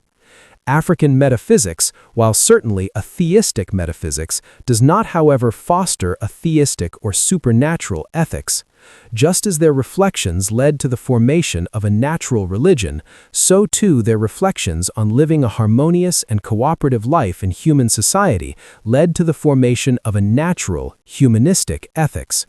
Therefore, parallel to the natural religion or theology of Africa is a natural ethics based on the shared experience of humankind, a socially oriented ethics, thus arising from the conditions of existence under which humans conduct their lives. And thus, the moral values of the African people have a more social and humanistic basis than a religious one, and are formed according to their own understanding of the nature of human society, human relationships, human goals, and the meaning of human life with its emotional characteristics. However, it is undeniable that religion plays a certain role in the moral life of people, especially Africans, who are considered to be incurably devout. Because Africans not only consider God as the supreme being of human society, but also believe that he possesses excellent moral qualities, and because ancestral spirits, are also believed to care about the welfare of the society that they leave behind, including the moral life of individuals, religion constitutes part of the rules governing matters of moral practice. Therefore, religion cannot be completely excluded from the realm of ethical practice, despite the fact that the ethical values and principles of African societies do not originate from religion. Humanism, the doctrine that considers human welfare, interests, and needs as fundamental, forms the ethical foundation of Africans. It is the thread running through African life and ethical thought. Indeed, African prayers and other acts of worship are filled with or characterized by supplications to supernatural beings for material comforts such as prosperity, health, and wealth. And although Africans do not consider God and other supernatural beings as the source of their moral values and principles, they are nevertheless always aware of the power of these supernatural beings and are always willing to harness their generosity to promote human well-being, prosperity, and happiness. 6. Humanity and fraternity. These two concepts, humanity and fraternity, stand out in African social and ethical thought and practice. They are among the moral or humanistic values that constitute the fundamental, perhaps supreme criteria that not only motivate but also justify human actions affecting others. From the African perspective, humanity is not merely an anthropological term, it is also an ethical term when considering the relationships between members of the human race. The term fraternity refers to an association of men and/or women who share common goals and interests. However, the concept of fraternity is essentially a moral concept because it speaks of the relationship between individual human beings that creates their own benefit and happiness. There is a certain connection between humanity and fraternity in African moral concepts. If we are human beings, we should be, brothers and sisters, in the broad, all-encompassing sense of the word brothers and sisters, which will be discussed later. Let's begin our discussion with the Akan proverb. Humanity has no boundaries. Honam muni nahanawa. The Akan proverb literally means, in the human body there are no boundaries to cultivate, no borders, nahanawa.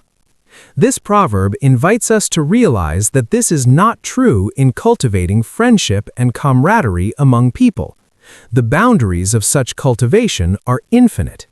Because humanity is one kind, all humanity is one species with shared fundamental values, emotions, hopes, and aspirations. This is most likely why in most indigenous African languages, here I exclude African languages like Hausa and Swahili, which have borrowed a significant amount from Arabic, there really isn't a word for race. Instead, there are the words people, human, and ethnic group. So when someone talks about black race or white race, an African would say black people, white people, etc. And instead of mixed race, they would say people of mixed blood. However, the latter expression is somewhat ambiguous, as it also describes people whose parents belong to two different ethnic groups in African society.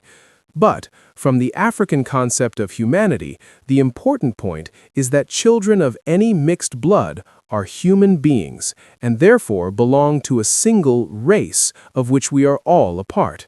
Therefore, although African people traditionally live in small communities and are divided into different ethnic or cultural groups, into clans and lineages with complex networks of relationships, they still perceive humanity as encompassing all other peoples beyond their narrow geographical or spatial boundaries, constituting all human beings into a universal human family. Although this family is fragmented into many different ethnic groups and cultures, it remains a single family, a single humanity, and the relationships between its members must embody a certain morality, the morality of a shared humanity. Belonging to a single global human family constitutes, and should constitute, a legitimate foundation for the idea of global human brotherhood, or unity. This idea is expressed, for example, in the Akan proverb, "A man's brother is another man," or "another man," or "A man's brother is a man." Onipa nua ne onipa. This proverb clearly asserts that human beings can only be related by blood to other human beings, not to animals. Hidden within the African concept of humanity is the acknowledgement that all people, regardless of race or ethnic origin, are brothers and sisters. That is why in African culture, the word brother is used to encompass many complex family relationships bound by blood. But the word is also used, notably, by those who are not related by blood.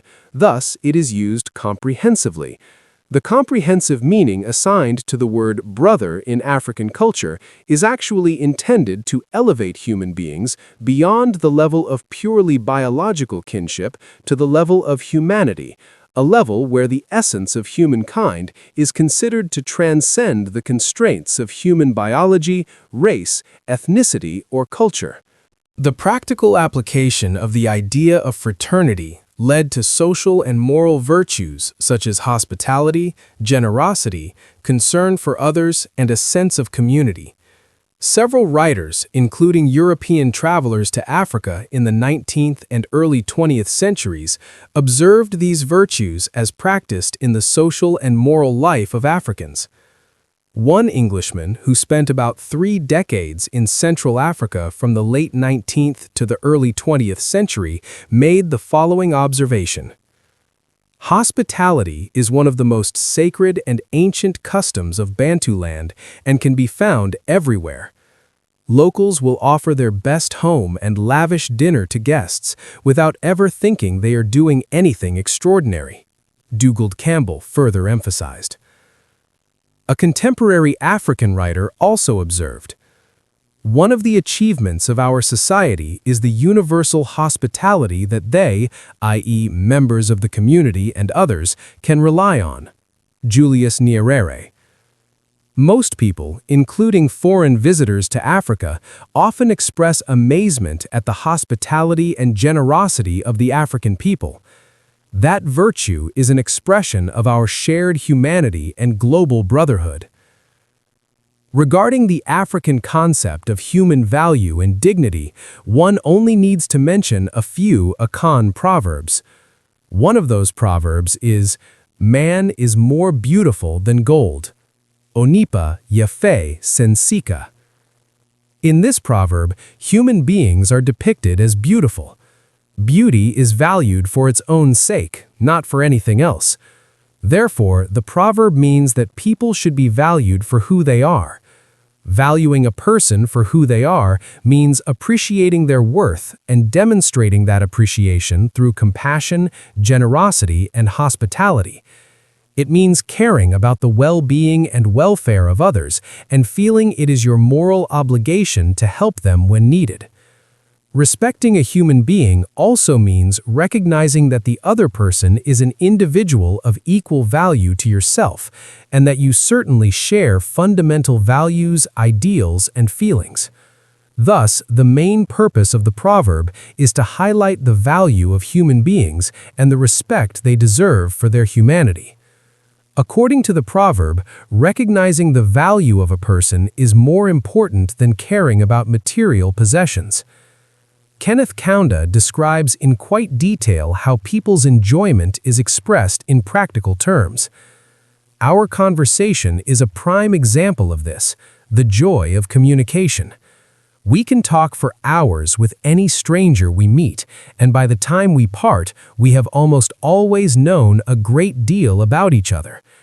We don't consider it rude or an invasion of privacy when someone asks personal questions, and we don't hesitate to ask others the same. We are open to other people's interests. Our curiosity doesn't stem from a desire to interfere in other people's affairs, but rather from a belief that we are all connected in the loving embrace of life, and therefore a bond already exists between me and a stranger before we even open our mouths to speak. Kaunda. The value of human beings is also expressed in the following proverb. What matters is human beings. I prayed for gold and jewels, but the gold did not answer. I prayed for cloth, but the cloth did not answer. What matters is human beings. Onipa nesem, mefrɛ sika, sika nye so. Mefrɛ ntama, ntama nye so. Onipa nesem. This proverb states that only human beings truly have value, because in times of need or difficulty, begging for gold and jewels is of no use. Only human beings can provide that. For these reasons, the value of human beings is paramount and therefore must be prioritized. From such proverbs, one can understand why the welfare and concern for human beings are paramount concerns in African ethics. 7. The concept of the common good. The concept of the common good is clearly evident in African ethics. In the Akan ethical thought, this concept is most vividly expressed in an artistic motif depicting a two-headed Siamese crocodile with only one belly, that is, the common one. The part of this motif relevant to ethical thought is the common belly, and I want to focus on the meaning of this. The shared belly of the two crocodiles suggests that at least the basic interests of all members of the community are the same. Therefore, it can be interpreted as a symbol of the common good, the benefit of all individuals in society. The common good is not a substitute for the sum of various individual interests. It does not include or derive from the interests and preferences of specific individuals. It is something good in nature for humanity as a whole, encompassing the basic needs for enjoyment and fulfillment in life for each individual.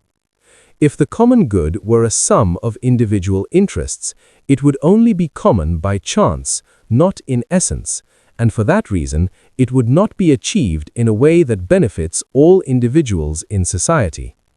If the common good is achieved, then individual interests are also achieved.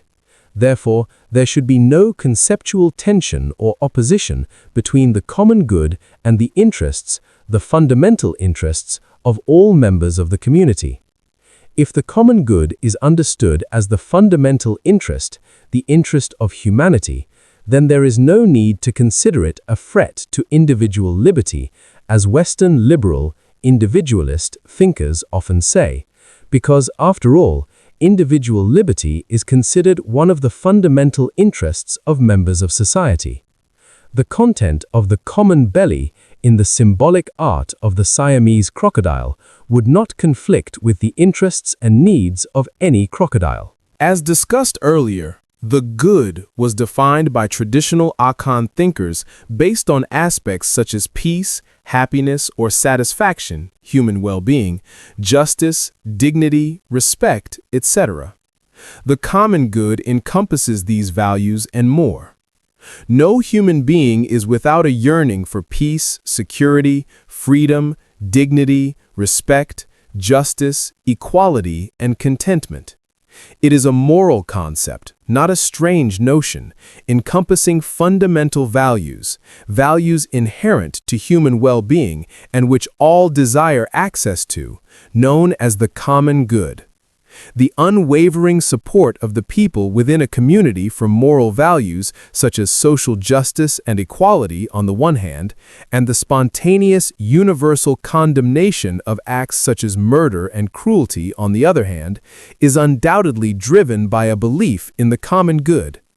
Similarly, institutions of various kinds, legal, political, economic, ethical, and others, are established to pursue certain common values and goals, that is, the common good that a human society desires to achieve for all its members. Government institutions or legal systems are certainly based on a shared understanding of the need for social values concerning social order and social peace. Therefore, it is clear that the common good is the driving force behind the creation of an ethical, social, political, or legal system aimed at enhancing the well-being of the people within a community. The common good is a concept theoretically linked to the concept of community, and therefore to the concept of human society in general. The common good is an essential characteristic of the ethics pursued by African community societies. The pursuit of the common good is the goal of community societies, of which African society is an example. The awareness of the common good, which is at the core of shared values, is a fundamental premise of African social ethics. 8. Social morality, not individual morality. A humanistic morality centered on concern for the welfare and interests of each member of the community will naturally be a social morality governed by social life itself. That is the essence of African morality. Social life or sociality is the natural essence of human beings because every human being is born into an existing human society. A traditional Akan thinker affirmed in a proverb quoted earlier that, "When a man comes down from heaven, he will come down to a human town, or a human society." The meaning of this adage is that humans are inherently social. This view finds a variation in Aristotle's famous saying, "Man is inherently a social animal," meaning that humans are inherently members of a polis, a human community. The word politikon used in Aristotle's saying means society and not politics. As members of the human community by nature, individuals are naturally connected to or oriented toward others and must have relationships with them. The social nature or relationality of human beings will and should dictate a social morality, not an individualistic one. Individualistic morality, focused on the welfare and benefit of the individual, is largely disregarded in African ethical thought.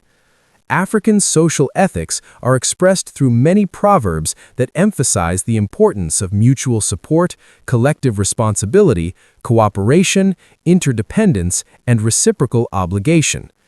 I would like to cite a few examples from the Akan cultural heritage. Human happiness depends on one's fellow human beings. Onipa yiye firi onipa.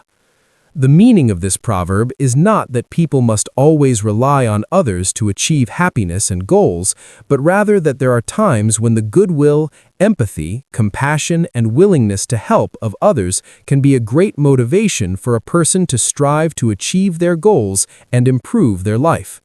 The dependence mentioned in the proverb above is due to the limited nature of human capabilities. These human limitations are essentially expressed in the following Akan proverb. A human being is not a palm tree that he must perfect or be self-sufficient. Onipa ne abe na ne ho ahia ne ho. This proverb points out the shortcomings of human beings that prevent them from perfecting their lives socially, economically, emotionally, and psychologically. Clearly, in a social context, considering their ability to function or develop within a human society, the individual is inadequate because their abilities, talents, and inclinations are insufficient to realize their potential and basic needs. Only through cooperation with others can an individual's needs and goals be met. When self-sufficiency is diminished by the natural conditions of human beings, individuals need the help and relationships of others to satisfy their basic needs. a social ethics that recognizes the importance of mutual support, goodwill, and reciprocity is the kind of ethics that will overcome a person's lack of self-sufficiency in talent and ability, and in many ways help realize their basic needs. The principle of reciprocity and interdependence is clearly expressed in the following Akan proverbs. The right hand washes the left hand, and the left hand washes the right hand. It is obvious in daily life that the left hand cannot wash itself. Only when the two hands wash each other do both become clean. Therefore, interdependence is necessary. Life is about mutual support. The word noboa in Akan means helping each other with farm work. In agricultural communities in rural Ghana, when a farmer realizes that farm work cannot be completed within a certain time if he does it alone, he will ask for help and support from other farmers in the community. Other farmers would willingly help that farmer, enabling him to achieve his productivity goals and complete his work on time. Similar requests would be made by other farmers on various occasions as needed. It was this experience that led a traditional Akan thinker to create this proverb, which, thanks to the word life, obra, was expanded to encompass other aspects of human life besides simply economics or agriculture. Refusing to help others and always seeking personal gain while disregarding the interests of others will lead to that person being denied the help and goodwill necessary to achieve certain goals.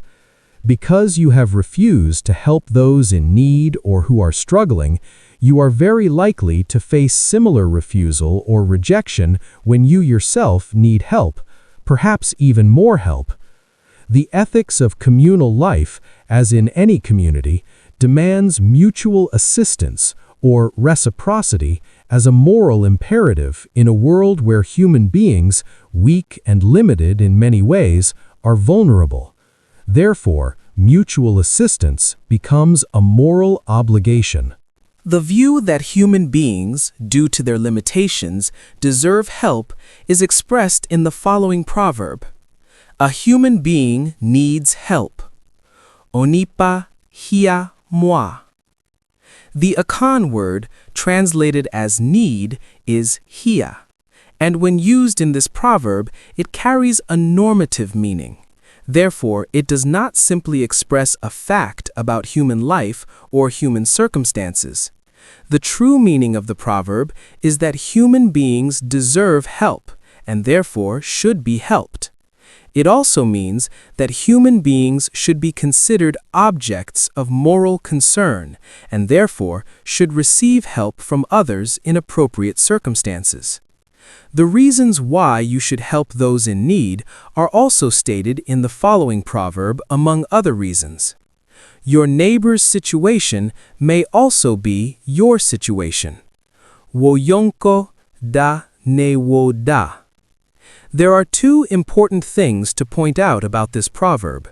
First, the proverb is only used when referring to the pitiful, miserable, or unfortunate circumstances of another, referred to in the proverb as your neighbor, woyonko, or other people, your neighbors. These unfortunate circumstances demand expressions of compassion, pity, and a willingness to help. Another important aspect of this proverb is that the word neighbor in the proverb doesn't necessarily refer only to people living next door or in your community, but to anyone else in your community and even outside, even in distant places. The basic or core meaning of this adage is that you should not be indifferent to those who are in unfortunate circumstances, because one day you too may find yourself in that situation and need help from others. Therefore, the situation of your potential neighbor is also your situation. Essentially, everyone else is just like you. Social ethics therefore demands mutual support as a moral imperative in a world where people are easily subdued, even overwhelmed by the vicissitudes of life. Thus, altruism is a fundamental moral value. In Akan ethics, indifference to the needs, difficulties, or suffering of others is condemned, as is the case in the ethics of all human cultures. In Akan ethical thought and practice, a proverb condemning a lack of compassion for others is expressed as follows: "When one stabs one's neighbor in the flesh, it is like stabbing one in the flesh of a log." Stabbing your neighbor's flesh, or body, is another way of referring to the suffering, misfortune, hardship, or pain of another person. When something, such as a needle, pierces your skin or body, you feel pain. If it pierces someone else's flesh, your neighbor's, you don't directly feel the pain. However, you shouldn't be indifferent to that person's pain or suffering and shirk your moral responsibility, because another person's body is certainly not a block of wood incapable of feeling pain.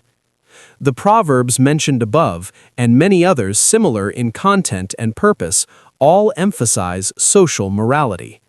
There are numerous African folk tales whose conclusions affirm the values of social morality, a type of morality focused on human relations. The social nature of morality requires each individual in society, always mindful of their own interests, to adjust those interests to align with the interests and needs of others. This demands due consideration for the interests and well-being of others. Inherently linked to the human community, each individual has a dual moral responsibility, to themselves as an individual and to others as members of the community with whom they share some fundamental needs and interests. 9. The ethics of duty, not of self-interest. African ethics is a humanistic ethics, one that places a great emphasis on human welfare.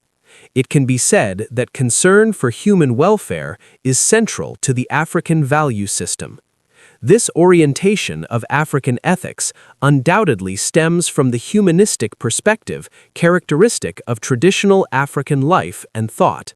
Humanism, the doctrine that considers human needs and interests as fundamental, thus forms the foundation of African ethics. Now, the natural sociality or relationality of human beings, which governs social morality, see previous section, also governs the morality of duty or responsibility. The natural relationality of the individual immediately leads them to assume certain social and moral roles in the form of obligations, commitments, and responsibilities toward other members of the community to which that individual must perform. It is precisely social or communal life, a strong characteristic of African communal societies that demands a clear ethics based on duty to others and the community. It forms the foundation for moral responsibilities and obligations.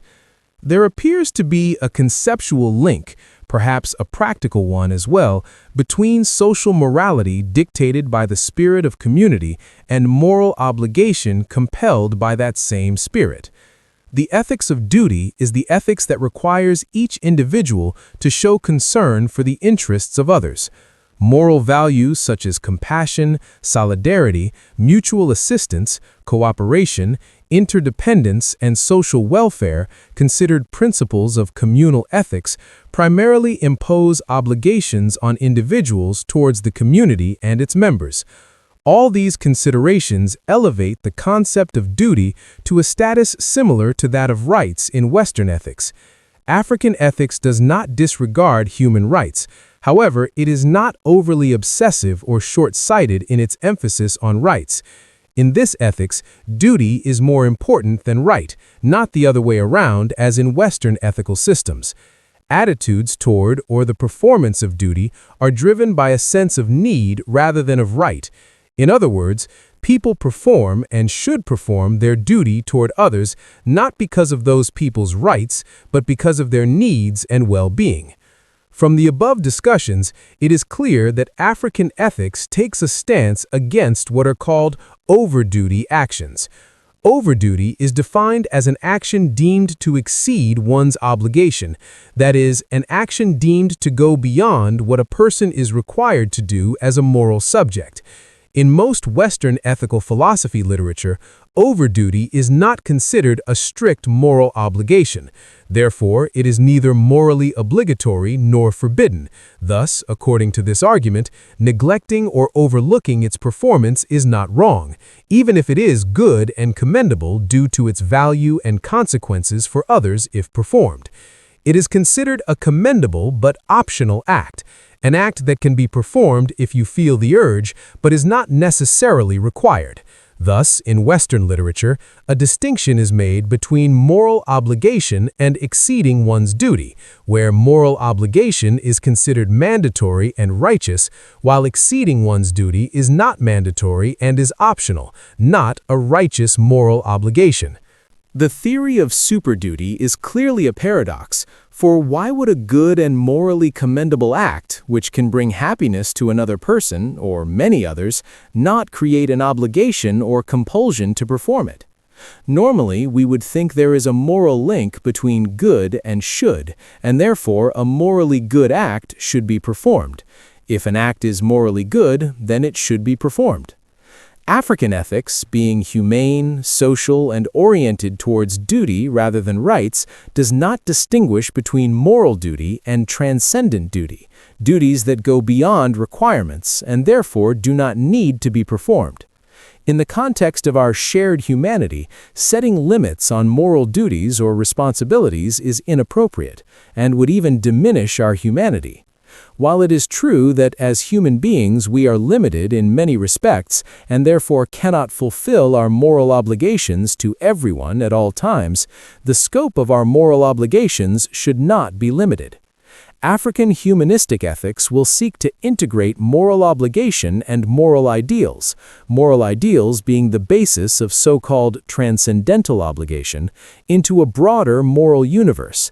This includes the ethics of right duty, obligation, and justice, as well as the ethics of love, virtue, compassion, kindness, and other moral ideals. Such a broad ethics would not distinguish between morally obligatory and morally optional behavior. This perspective asserts that no action that is morally good in itself or that can lead to the happiness of an individual or group of individuals should be considered morally optional, unconscionably ignored or dismissed, if we understand morality as something that serves or should serve human needs. Therefore, as the second part of a previous quote states, the natives would offer their best home and lavish dinner to guests without thinking they were doing anything extraordinary. Dugald Campbell, paragraph 6 above. Therefore, African ethics, an ethics that values duty rather than privilege, would in principle not consider any moral obligation to be extraordinary, optional, or beyond duty. African humanistic ethics considers all people as objects of moral concern, implying that our moral sensitivity should extend to all people, regardless of their culture or society.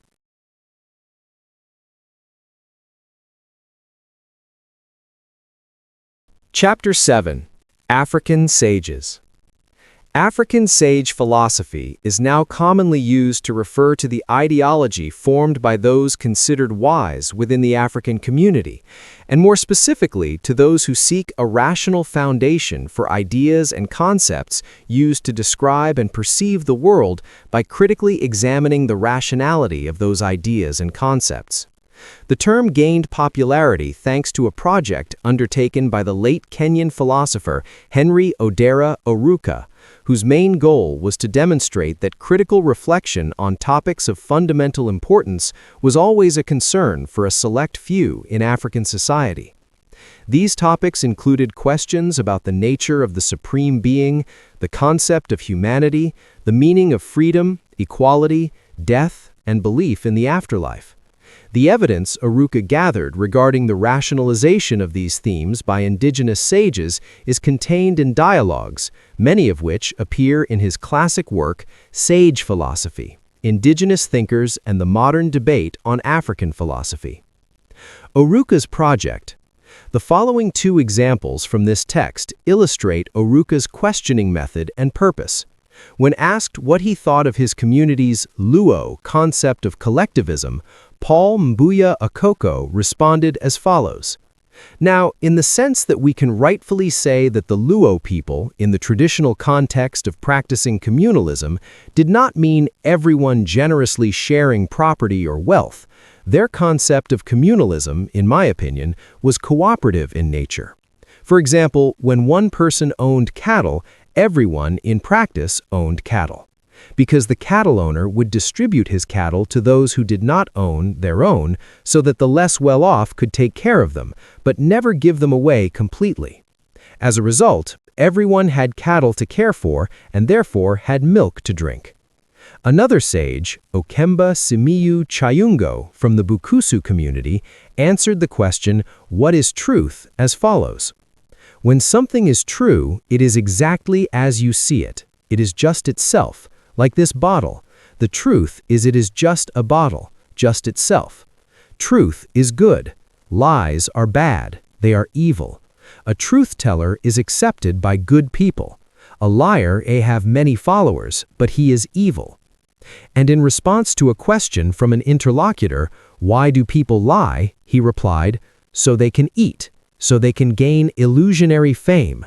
They want to profit fraudulently. From these examples, several prominent characteristics of sage philosophy can be observed. First, they reveal the deeply personal nature of the ideas or viewpoints that the sages expressed in response to questions. Akoko's insight stemmed from his personal reflections on the practice of collectivism in order to examine its legitimacy. Secondly, they provide evidence for abstract thinking on philosophical topics. Chayungo considered the meaning of a proposition being true and expressed what later became the corresponding theory of truth, according to which the proposition, "this is a bottle," is true if the object it refers to, that is, this thing, is indeed a bottle. By showing that some people deliberately act dishonestly to gain illegitimate advantage, he also addressed the ethical aspect of truth. Oruka's survey of sages aimed to refute three negative arguments concerning the philosophical status of indigenous African thought. Unlike Greek sages who used reason, African sages did not engage in philosophical thinking. African scholars were part of an oral tradition, whereas philosophical thought requires literacy. African traditions encourage consensus on beliefs and values while discouraging individual critical thinking. His response to these statements has significantly shaped the discussion of sage philosophy. In the following section, the criteria he proposed for defining what constitutes sage philosophy will be examined in light of his critique of European biases toward African philosophical thought and the question of whether educational attainment is a necessary condition. 2. African philosophical traditions and Eurocentric prejudices. First, Oruka was concerned about the picture created during the colonial era that, while the sayings of many Greek philosophers such as Thales, Anaximander, Heraclitus, and other pre-Socratic philosophers were considered philosophy, the sayings of traditional African philosophers were not. This bias stemmed from the implicit belief that philosophy was the exclusive activity of certain races. He believed that this misguided belief had led to the image of philosophy as the exclusive property of the Greeks, or Europeans, and even more so, the exclusive property of white men. Partly wanting to expose the fallacy of this Eurocentric attitude, he recognized that what elevated the seemingly simple pronouncements of pre-Socratic philosophers to philosophical depth were the later, more insightful comments of subsequent philosophers. He asserted that the ideas expressed by indigenous African sages were no different from those of the earlier Greeks. When later recorded in books, the sayings of Greek sages were widely considered philosophy, and those who put them down were called philosophers. Given this situation, Oruka wondered why the sayings of Akoko or Chaungo, for example, were not similarly valued after being recorded by a professional philosopher. Oruka supports his comparison of indigenous African sages to pre-Socratic philosophers by citing two methods that contributed to the development of Western philosophy, beginning with its Greek origins. One method directly utilizes dialogue, as exemplified in Plato's early works. Socrates poses fundamental questions that form the basis for the presentation of ideas by his interlocutors. Oruka considers his dialogues with sages as an example of this method in an African context. Socrates considered himself a midwife because he only helped those with knowledge to bring it forth. He brought out what truly belonged to his interlocutor, not his own. Oruka also wanted his dialogues, in a similar way, to capture both this method and its outcome. He asserted that the sages he and his disciples interviewed were owners of their own ideas. The Western-trained philosopher, he said, acts as a catalyst for philosophical thought. Another method, as shown in later Platonic works, involved an indirect approach to the teachings of the sages through commentary on their ideas, derived from these dialogues or from a shared understanding of the sages' viewpoints. Oruka believed that, through these two methods, the development of African philosophy could have proceeded in a manner similar to that of Western philosophy. The basis of Oruka's view was the hope that well-trained philosophers, regardless of their background, could challenge the arguments of the sages in their own commentaries and critiques, as this is how the progress and development of knowledge partly occurs. This means that, in retrospect, even from Oruka's own perspective, the teachings of the sages were not immune to criticism. 3. Literature and oral tradition in sage philosophy. Oruka's project also challenges the influence of colonial prejudice on non-written thought. By publishing interviews with sages, he aims to refute the second negative argument concerning the devaluation of African thought, namely that philosophy can only be a writing activity, and therefore a tradition without writing is incapable of philosophy, and any claim to the contrary is an unscientific, mythical claim.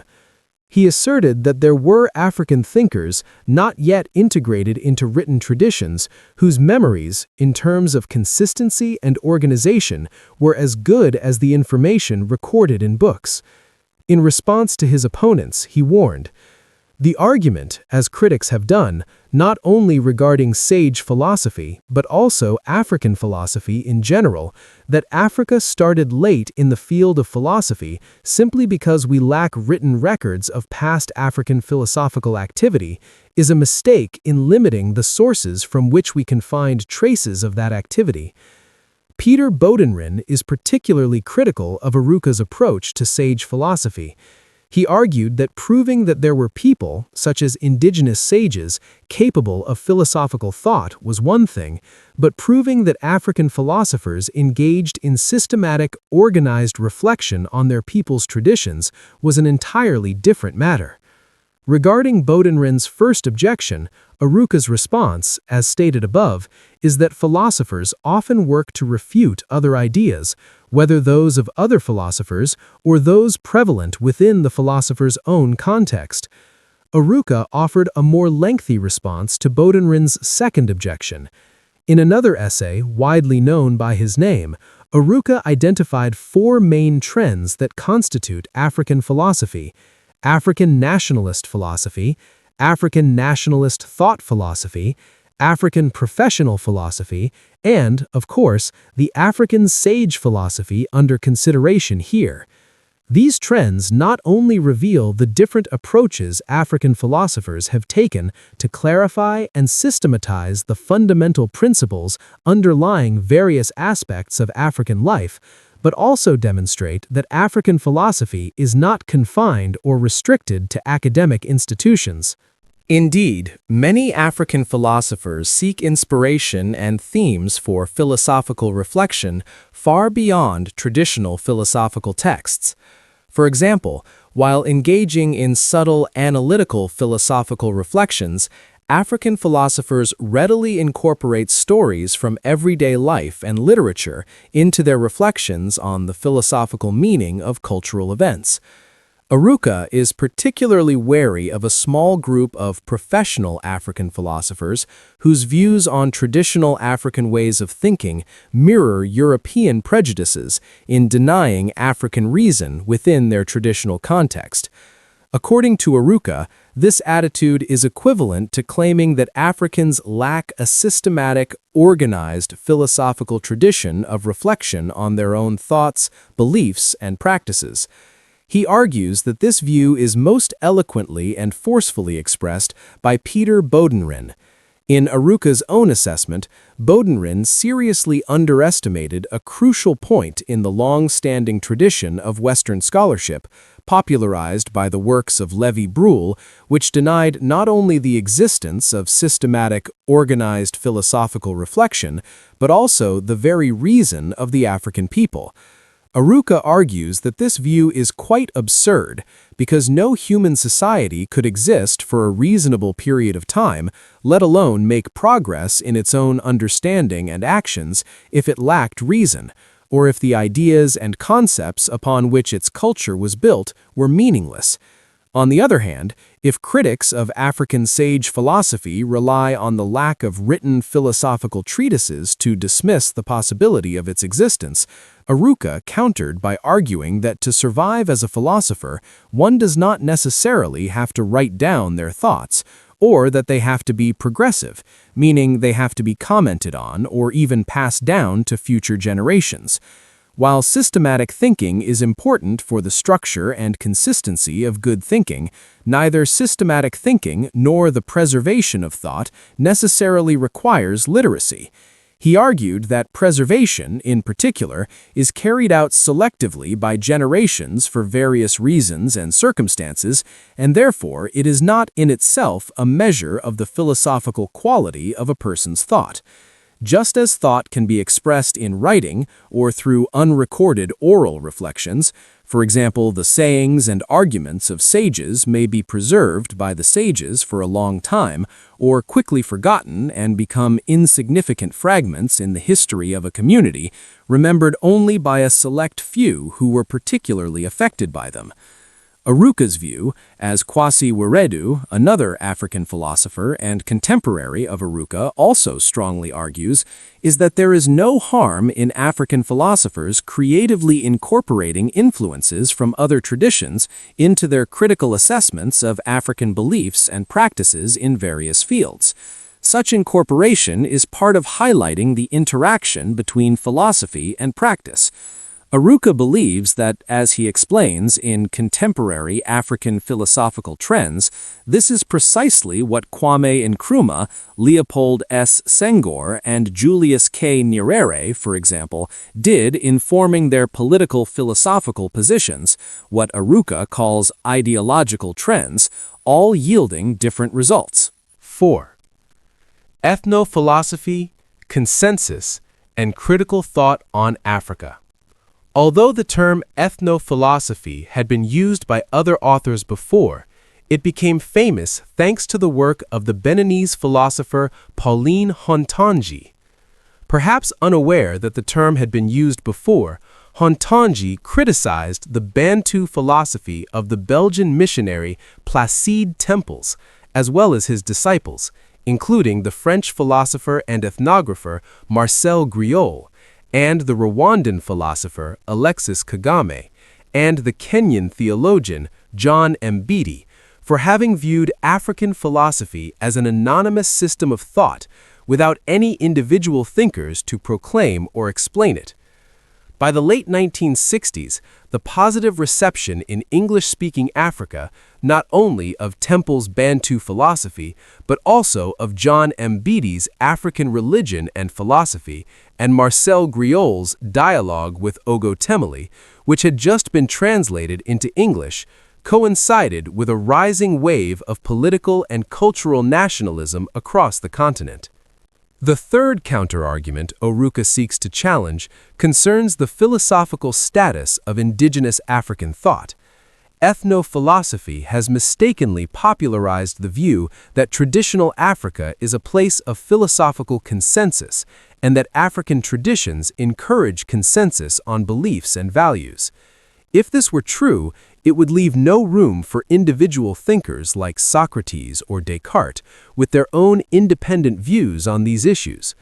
Oruka fears that African intellectuals have been drawn into this erroneous assumption about the intellectual tendencies of the African people, perpetuating the belief that indigenous African thought lacks critical thinking.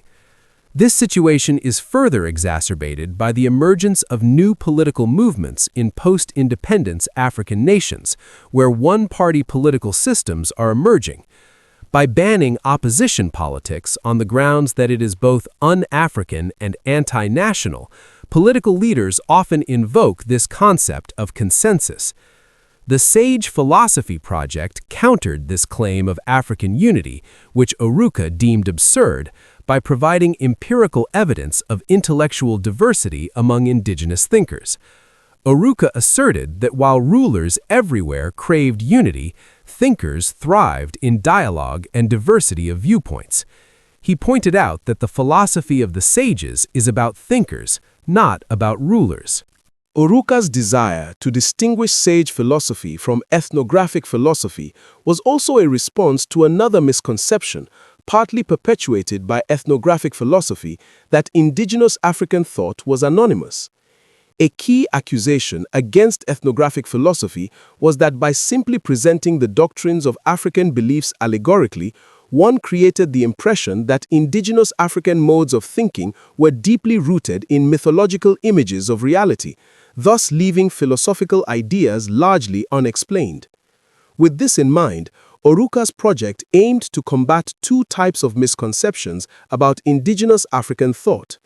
First, he separated myths from the well-thought-out and logical philosophical ideas of indigenous individual thinkers to clarify what he often called the anthropological fog.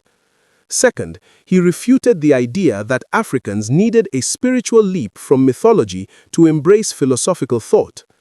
This view was expressed by the Belgian philosopher Frans Krahay in a widely read article, Le décollage conceptuel, Conditions d'une philosophie bantoue. Although he criticized ethnographic philosophy, Huntonji was the first philosopher to distance himself from Krahay's position, arguing that local knowledge systems were separate from mythology, since no one could live on mythology. For example, ethical principles must be abstract in order to be generally applicable beyond the scope of an individual.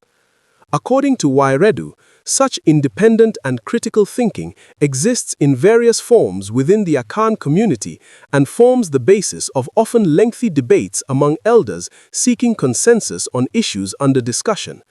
Therefore, contrary to the view that knowledge at the community level is anonymous, Wairedu argues that it is precisely because of the importance of consensus on matters of common interest that debate and careful consideration of differing viewpoints are not only considered important but also openly and transparently pursued until some form of consensus is reached. In other words, consensus is not imposed but pursued continuously. Important issues such as legitimate rights to various categories of rights cannot be adjudicated without the input of community members whose independent perspectives are highly valued.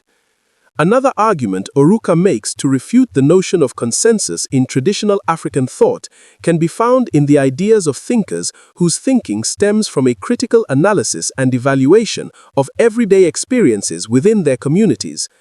Another example of this, besides figures like Paulo Mbuya Akoko and others Oruka mentions and discusses in his book Philosophical Sages, is the renowned Swahili poet, critic, and philosopher Shaban bin Robert from Tanganyika, now Tanzania. Shaban, renowned as a pioneer in the intersection of oral and written traditions, forged a unique legacy as an independent indigenous thinker, focusing on theories of metaphysical and social ideals in his written works.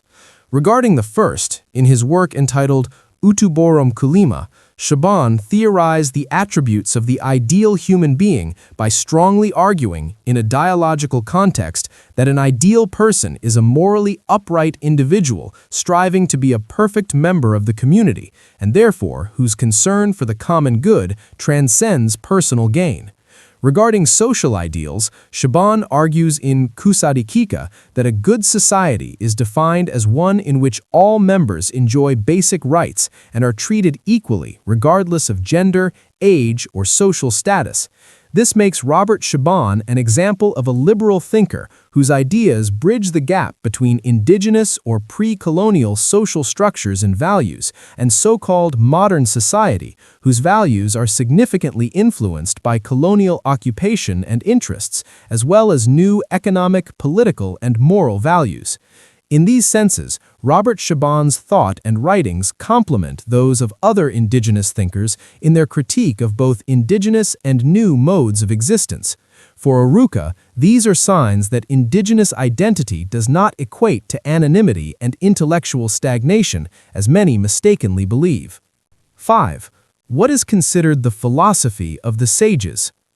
According to Oruka, sage philosophy is the expressed thoughts of wise men and women in any community, and a way of thinking and interpreting the world that oscillates between folk wisdom, aphorisms, proverbs, and common truths widely known in the community, and doctrinal wisdom, and interpreted wisdom and a rational thought of certain individuals in the community.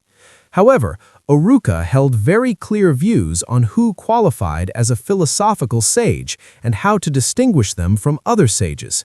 When asked whether philosophy promotes knowledge, Barasa is quoted as saying, "Yes, as a rational method of understanding the true nature of things, philosophy is a means of re-examining knowledge and beliefs. The tendency to express dissatisfaction with the community's existing belief system was a key factor and a criterion Oruka used to identify sages as philosophical thinkers. Dissatisfaction sometimes motivates philosophical sages to elevate the knowledge that everyone possesses by scrutinizing it to determine its validity and value. While philosophical sages may share some common practices and beliefs or aspects thereof with others, unlike other members of the community, they emphasize rational explanations and justifications for actions. They are more loyal to reason than to custom for its own sake.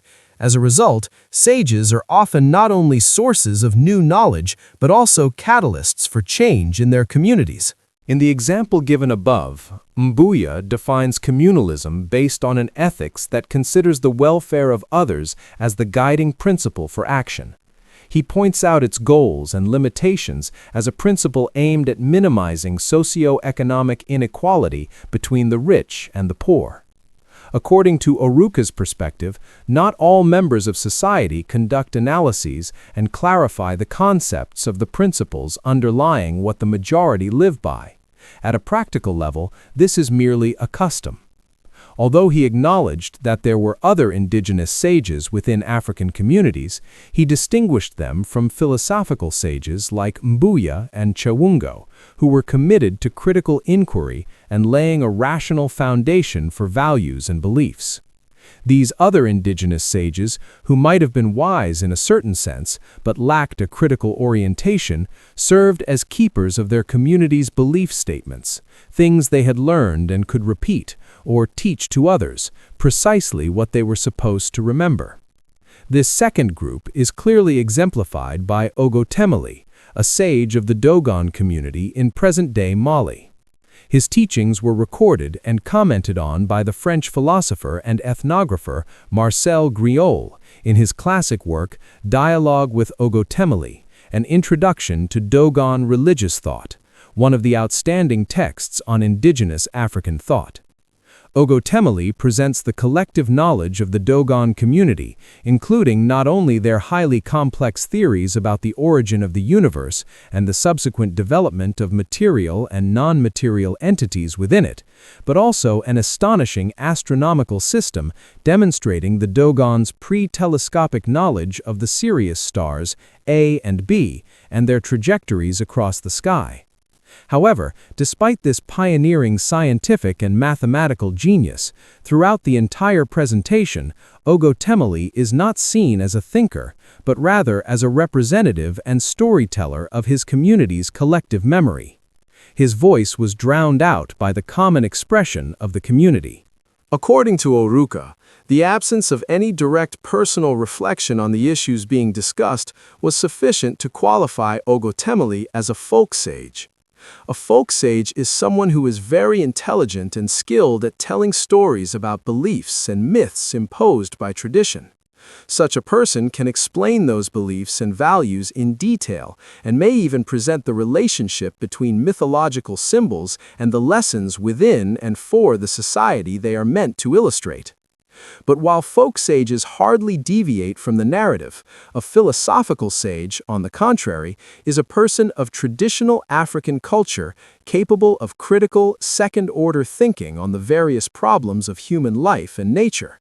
That is, one who places beliefs considered self-evident by tradition to independent, rational reconsideration, and who is inclined to accept or reject those beliefs on the authority of reason rather than on communal or religious consensus.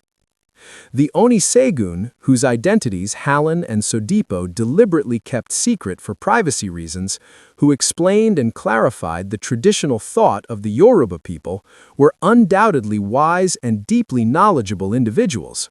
However, by Oruka's criteria for philosophical erudition, they were merely folk sages. They were like Ogotemeli, whose presentation, however complex and astonishingly detailed, was precisely what every wise Dogon person was expected to know.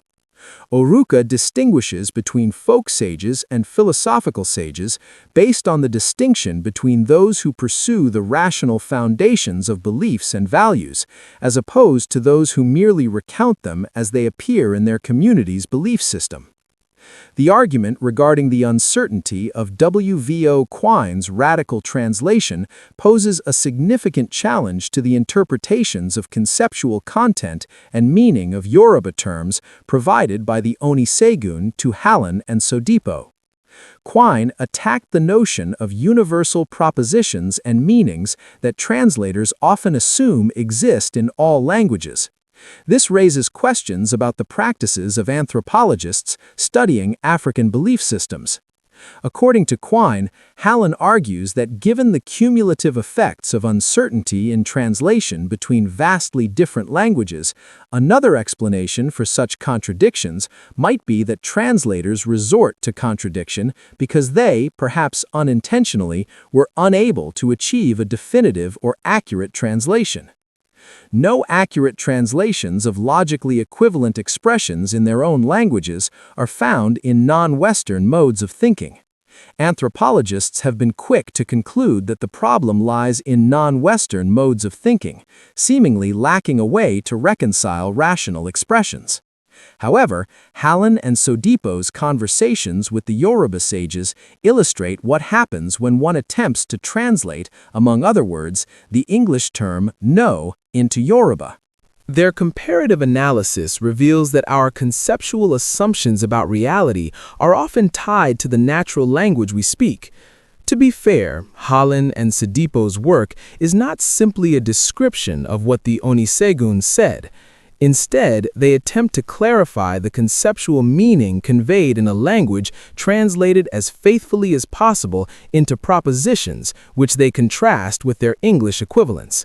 However, Oruka asserts that any use of Western philosophical language to analyze indigenous African thought leads to a separation between insiders in traditional African philosophy and outsiders analyzing or describing this philosophy in Western intellectual language.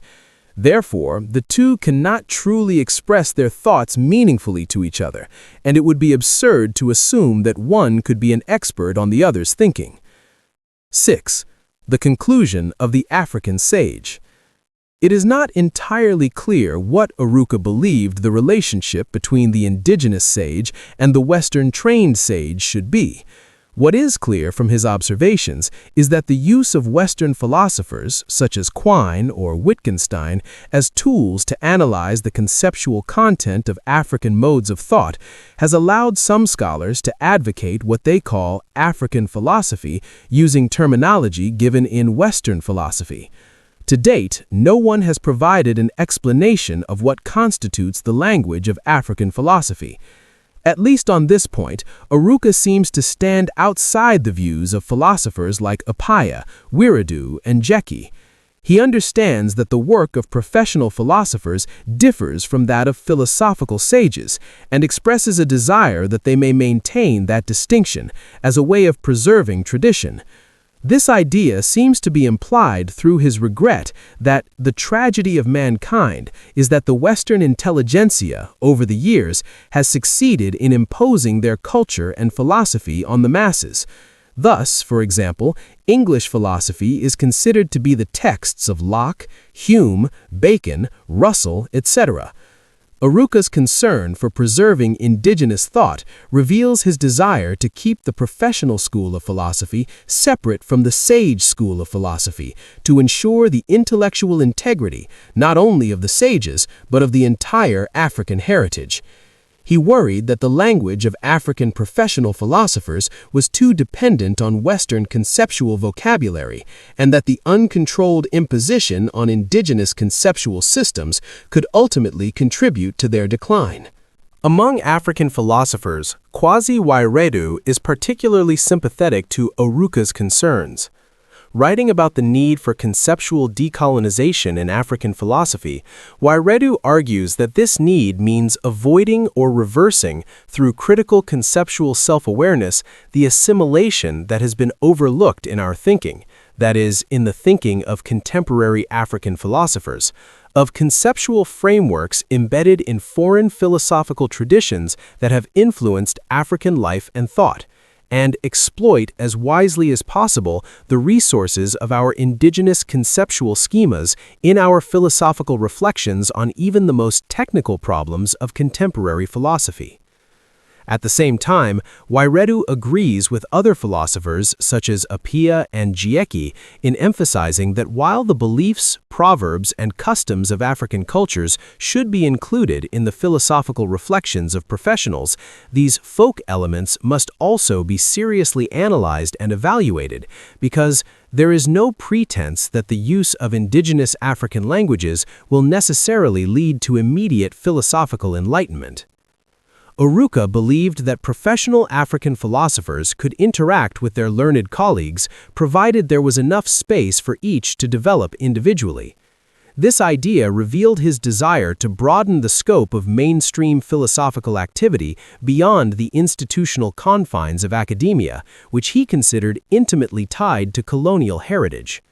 It is for this reason that the idea of African sage philosophy has made a significant impact on the development of contemporary African philosophy, addressing many important issues that African philosophers continue to face within the broader context of post-colonial cultural studies, of which philosophy is only a part. Gayatri Chakravorty Spivak, in his work Critique of Post-Colonial Rationality, The Historical Perspective of a Disappearing Present, has suggested that the self-aware phase in post-colonial theory has largely ended, and that formerly colonized cultures are settling into utilizing their cultural assets without paying significant attention to the need to restore their native languages, and without diminishing the need to maintain awareness of the ever-present European impositions. For example, this orientation is demonstrated in Wiredu's independent but comparative analyses of Western and African concepts, in which the widely debated epistemological view that truth is merely opinion is based on the contrast between the objective implication of the English statement, "I know that," and the non-objective implication in the Akan language. Along with Wiredu, Hallan and Sodipo also argue that many complex philosophical viewpoints were expressed through proverbs in African languages, awaiting clarification through careful analysis and interpretation. Although Aruka's idea of philosophically knowledgeable sages in their own languages raises methodological questions about whether the sage's philosophy belonged to the professional philosopher or to the native sage, and was only clarified through the suggestion of a professional philosopher, Hallan, Sodipo, and Wairudu all agree with his emphasis that the distinctive hallmarks of African philosophy emerge precisely from the analytical engagement of Western-trained philosophers who raise questions concerning the conceptual foundations of indigenous beliefs, values, and languages, and critically examine their meanings and implications. On this basis, they propose considering both indigenous sages and Western-trained experts as philosophers.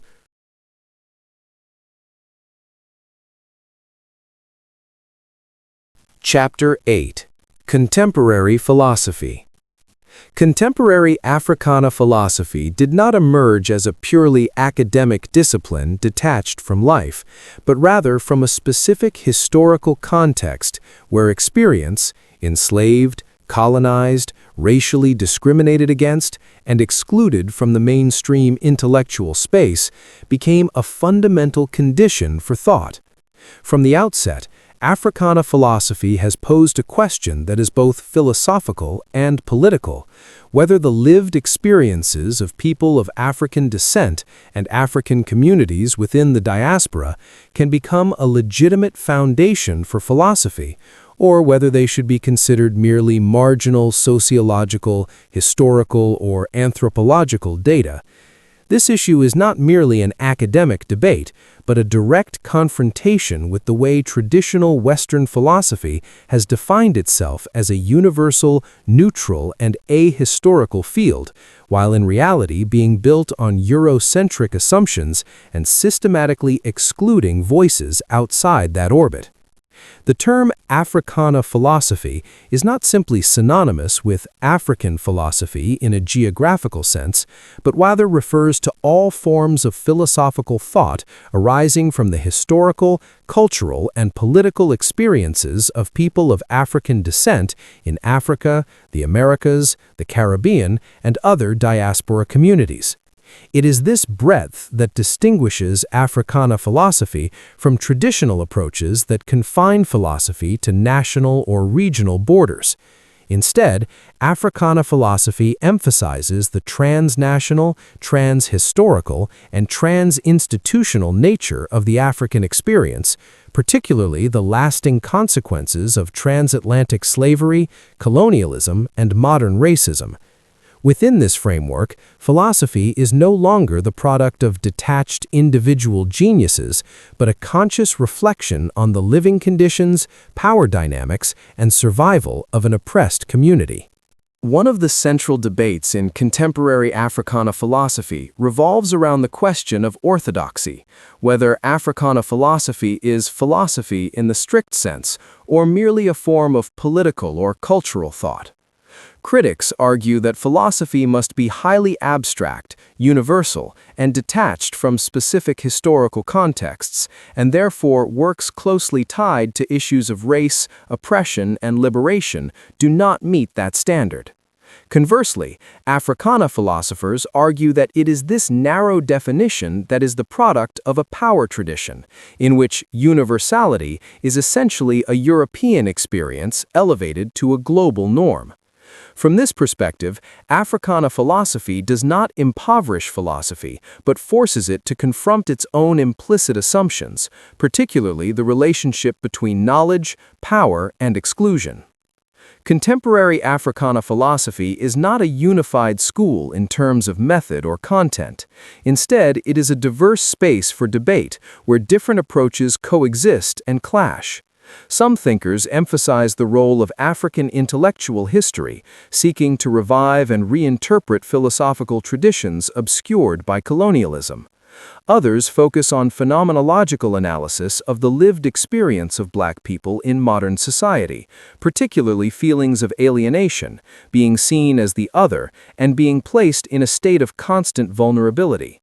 In addition, there are also critical approaches strongly influenced by Marxism, existentialism, and critical theory, aiming to analyze the economic and political structures that have produced and sustained racial injustice.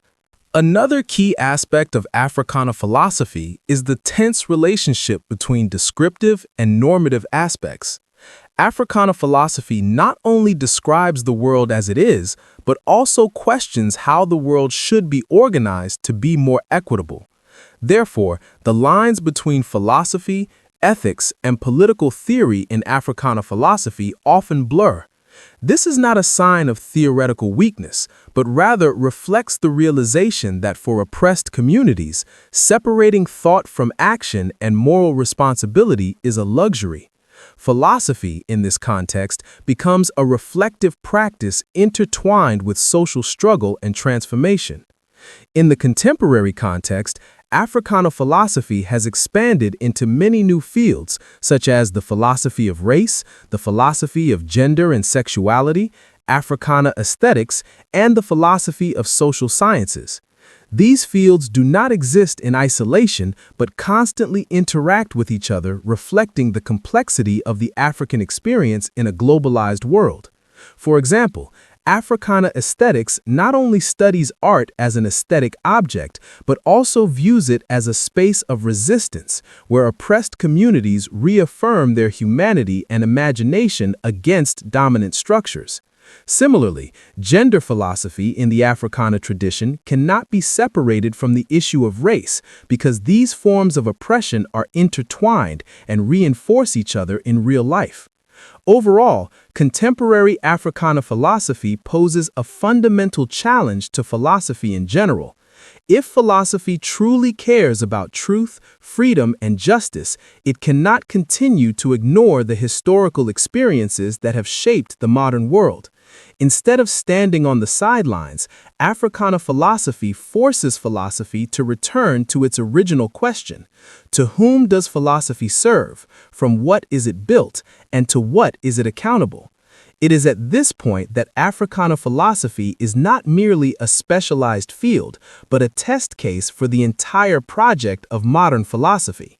If the foundations of contemporary Africana philosophy raise questions about orthodoxy and the conditions for its formation, its next step is a heated debate about methodology. This debate revolves not only around which philosophical tools should be used, but more fundamentally around the question of who has the right to determine the standards of philosophy. Within the Africana philosophical space, analytical, continental, and critical approaches do not exist as absolutely separate factions, but frequently overlap, blend, and restructure to address the specific problems of the African experience. This creates a striking characteristic. Philosophy is not blindly loyal to method, but method is compelled to serve historical and political reality. Africana philosophers influenced by the analytical tradition often focused on the concepts of race, identity, and social classification. They questioned whether race existed as a biological entity, a social construct, or a political fiction, and what the moral and political consequences of each interpretation were. However, unlike mainstream analytical philosophy, which often separated the concept from history, Africana thinkers emphasized that the concept of race could not be analyzed in a vacuum. It is always linked to the history of slavery, colonialism, and modern power structures. Therefore, logical accuracy alone is insufficient. Conceptual analysis must go hand in hand with power analysis. Meanwhile, the influence of continental philosophy, particularly existentialism and phenomenology, opened up another space for Africana philosophy, the space of lived experience. Here, the question was no longer what is race in an abstract sense, but what does it mean to live as a black person in the modern world? The experience of being stared at, doubted, threatened, or reduced to a blackness became the object of serious philosophical analysis. Africana phenomenology shows that race is not merely a social label, but an experiential construct that shapes how individuals move, feel, and understand the world. It is here that Africana philosophy reveals a limitation of many universal theories of subjectivity. They are often built upon a default subject that is not racialized. Furthermore, the critical tradition plays a crucial role in connecting Africana philosophy to global economic and political structures. Capitalism, colonialism, and racism are not seen as isolated phenomena, but as intertwined and mutually reinforcing systems. From this perspective, racial injustice is not an individual moral aberration, but the result of long-term historical structures. This leads to a crucial consequence. Liberation cannot be merely a change in attitude, but requires a fundamental restructuring of social institutions. Philosophy, therefore, cannot stand outside of politics, but must directly confront the question of power and the distribution of resources. Another striking feature of contemporary Africana philosophy is its complex relationship with the intellectual history of Africans and people of African descent. Unlike some philosophical traditions that seek to break with the past in order to build something new, Africana philosophy constantly returns to dialogue with earlier thinkers, from anti-slavery activists and post-colonial intellectuals to civil rights activists.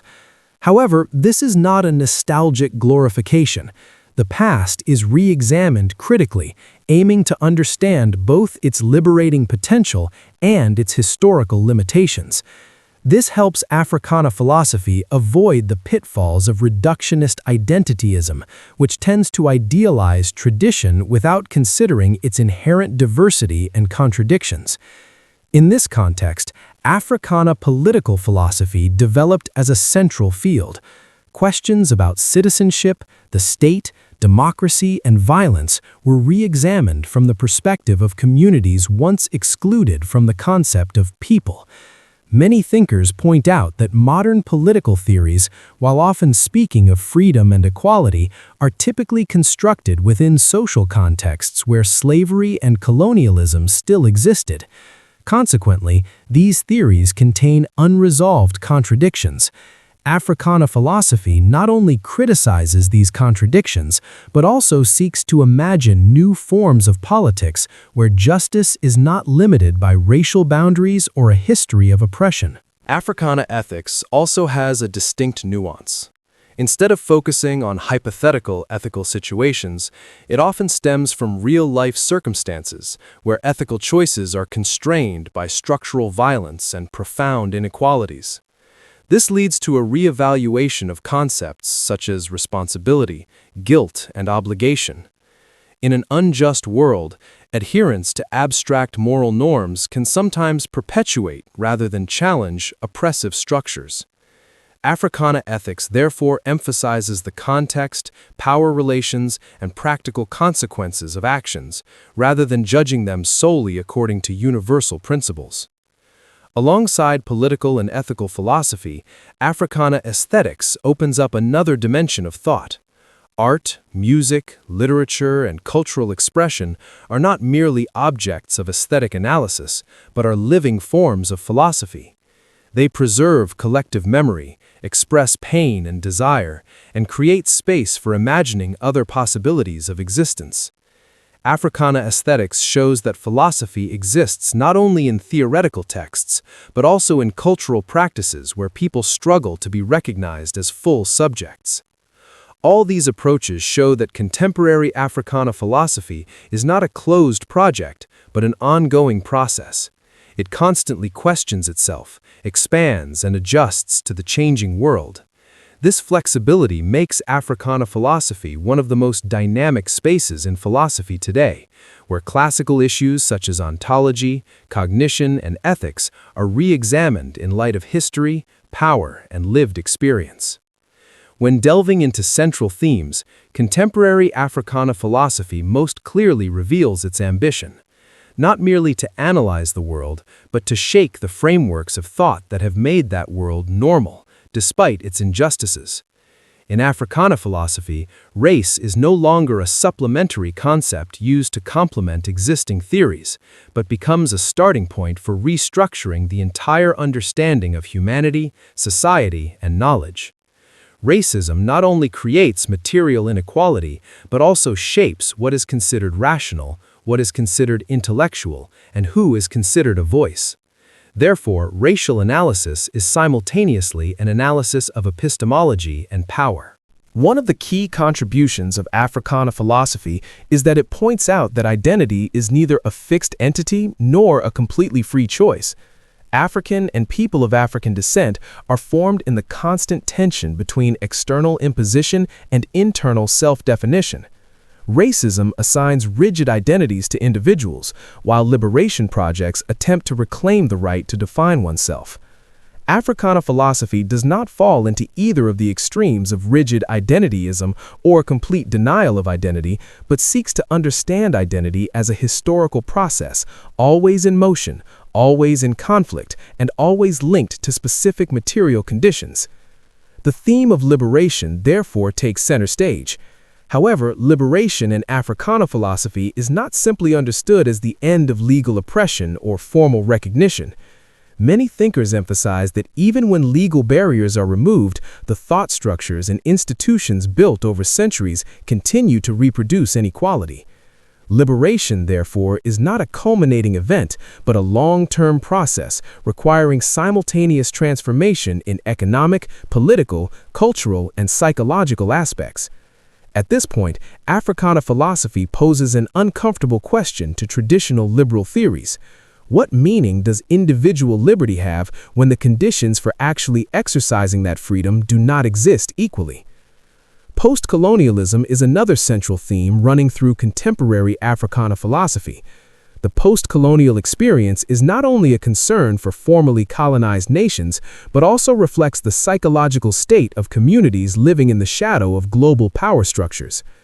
Africana philosophy points out that colonialism does not end with political independence, but continues to exist in more sophisticated forms such as economic dependence, cultural imposition, and intellectual monopolies. The decolonization of knowledge, therefore, became an urgent philosophical task, not only to add African voices to the curriculum, but also to question the criteria by which those voices had previously been excluded. It is here that Africana philosophy also turns inward to criticize itself. Some thinkers warn that, if not careful, Africana philosophy could recreate new forms of identityism, where the African experience is homogenized and internal diversity is flattened. Differences in gender, class, nationality, and sexuality risk being obscured if Africana philosophy speaks only in a single voice. Feminist and queer criticisms within Africana philosophy have played a significant role in expanding and complicating this discourse, forcing it to confront overlapping forms of oppression rather than focusing on a single racial axis. These internal debates do not weaken Africana philosophy. On the contrary, they demonstrate its vitality. A true philosophical tradition is not one without contradictions, but one capable of self-reflection and self-correction. Contemporary Africana philosophy shows that philosophy can both adhere to a clear political ethical project and maintain a critical spirit toward its own assumptions. This helps it avoid becoming a closed ideology. In the context of global philosophy, Africana philosophy is increasingly playing the role of an indispensable dialogue partner. It challenges Western philosophy not by denying its entire heritage, but by pointing out the historical and ethical blind spots that heritage carries.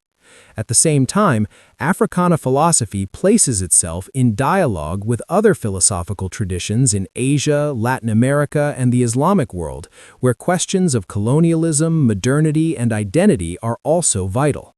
Through these dialogues, philosophy ceases to be the story of a single center, but becomes a network of reflections stemming from diverse historical experiences.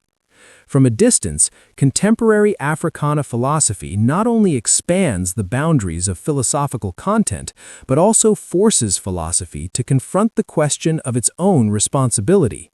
If philosophy continues to see itself as neutral and ahistorical, it will be complicit with the structures that have excluded millions of people from their status as subjects of knowledge. Africana philosophy, by placing the experience of oppression at the center of thought, reminds us that philosophy is always an activity with consequences, and that choosing not to take sides is also a political choice. When viewed from a sufficiently distant perspective, contemporary Africana philosophy is most striking not for adding a new theme to philosophy, but for changing the very way philosophy understands itself. Africana philosophy forces philosophy to acknowledge that it has never truly been neutral, never stood outside of history, and never been uninvolved in the power structures that have shaped the modern world. Instead of viewing experiences of oppression as peripheral data, Africana philosophy places them at the center, thereby exposing the implicit assumptions that mainstream philosophy has used to legitimize its own universality. A key consequence of this shift is the redefinition of the concept of universality. In Africana philosophy, universality is no longer something derived from a privileged experience and imposed on all of humanity, but rather something constructed through dialogue between different historical experiences, including those previously excluded. Universality, therefore, becomes an unfinished project, always needing to be re-examined in the face of human reality. It is at this point that Africana philosophy does not destroy philosophy, but saves it from its complacency and isolation. Contemporary Africana philosophy also shows that the boundary between philosophy and other forms of thought, history, literature, art, political theory, is not as rigid as many traditions have assumed. In contexts where knowledge is used to dominate, defending the purity of philosophy is sometimes a way of avoiding responsibility. Africana philosophy accepts hybridity as a thinking strategy because it accurately reflects the reality that human experience can never be fragmented into disciplines. Philosophy, if it wants to understand the world, must accept stepping outside the boundaries it has created for itself. Conversely, Africana philosophy also places itself in the light of uncompromising criticism. It does not allow itself to become a self-satisfied moral discourse where every argument is exempt simply because it stems from the experience of oppression. Its constant questioning of simplistic identity forms, romanticized tendencies toward the past, or liberation strategies that disregard internal differences shows that Africana philosophy is acutely aware of the danger of its own self-imposed stagnation. This vigilance allows it to maintain its status as a living philosophical tradition, rather than slipping into a fixed ideology. In the 21st century, as global issues such as inequality, migration, environmental crises, and cultural conflicts intensify, contemporary Africana philosophy offers particularly important thought tools. It reminds us that these crises cannot be understood in isolation from the history of colonialism, global capitalism, and racial hierarchies. At the same time, it opens the possibility of building new forms of solidarity, not based on false uniformity, but on the recognition of differences and shared responsibility for justice. Gender and sexuality. One of the important areas of current interest in African philosophy, the study of gender and sexuality, is both promising and difficult to summarize. Indeed, describing it as a single field would be seriously misleading, if not for the limitations of this paper and all the conditions that will be outlined below. It is not a field, but a range of themes and issues that have not yet been studied as a subfield in African philosophy in the way they have been in other fields. A detailed study of why this field is so elusive is beyond the scope of this article, but it is worth noting that the most obvious factors, the existence of historical structures that have hampered or explicitly excluded research into these issues, or the involvement of those most likely to be interested in them, are among the themes addressed by researchers in this field. Despite these difficulties, studies of gender and sexuality are becoming increasingly prominent in African philosophy, partly due to the thawing of the aforementioned historically restrictive structures. However, the issues driving these studies are not new. So one way to navigate this vast territory is simply to trace the impact of a number of foundational texts and influential authors from earlier periods. Proceeding in this way would require disregarding a version of the crucial question posed by Saba Fatima and her colleagues. How are the various fields that may be related to or intersect with studies of gender and sexuality in African philosophy, fields such as decolonization feminism, black queer theory, feminism of women of color, third world feminism, black feminism, etc., related to one another? Carefully addressing this difficulty is beyond the scope of this project. I will offer just two assumptions: that the categories of Black and African overlap sufficiently to justify considering studies of Black gender and sexuality as relevant to African philosophical thought, and that expanding the scope of overlap to include thinkers who might identify themselves as belonging to one of the other groups, non-colonial, third world, etc., would reveal some useful continuity points across various projects. One influential text worth considering is Collins's Black Feminist Thought. The editors of the journal Ethno-Racist and Ethnic Studies introduced the book's commemorative conference by noting that its publication can be considered a turning point in the study of the intersection of race, class, and gender.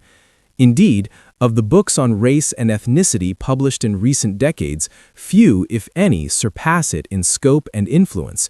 This influence extends to the field of philosophy, as pointed out by two philosophers, both Black feminists, who participated in a 2015 conference largely comprised of social scientists, theoretical-oriented. A brief focus on their work would provide useful insights into emerging developments in this field. Christy Dotson and Catherine Bell have eloquently demonstrated, both in words and action, Collins' influence on their work, and thus on the field. Dotson describes Black feminist thought as one of the most comprehensive studies of the intellectual issues and oppression of Black women in the United States to date, and praises how it highlights epistemological failures as a significant class of oppressors. Dotson's research has clarified this and many other influences in the direction, among other things, of a positive political epistemology engaged in conditions that have excluded Black feminism from philosophy and obscured the coherence and relevance of Black feminist intellectual traditions. These academic works follow Dotson's efforts in other areas, such as her work with Kimberlé Crenshaw's African American Policy Forum and the feminist pedagogy training courses she provides. While Dotson focuses on the epistemological aspects of Collins's critical social theory exercises, Bell focuses on its existential and phenomenological aspects. She explains that Collins's work emphasizes the importance of safe spaces where Black women can freely speak out as a necessary condition for resistance and empowerment. This orientation toward autonomy, voice, and discourse communities clearly influences Bell's work as a scholar.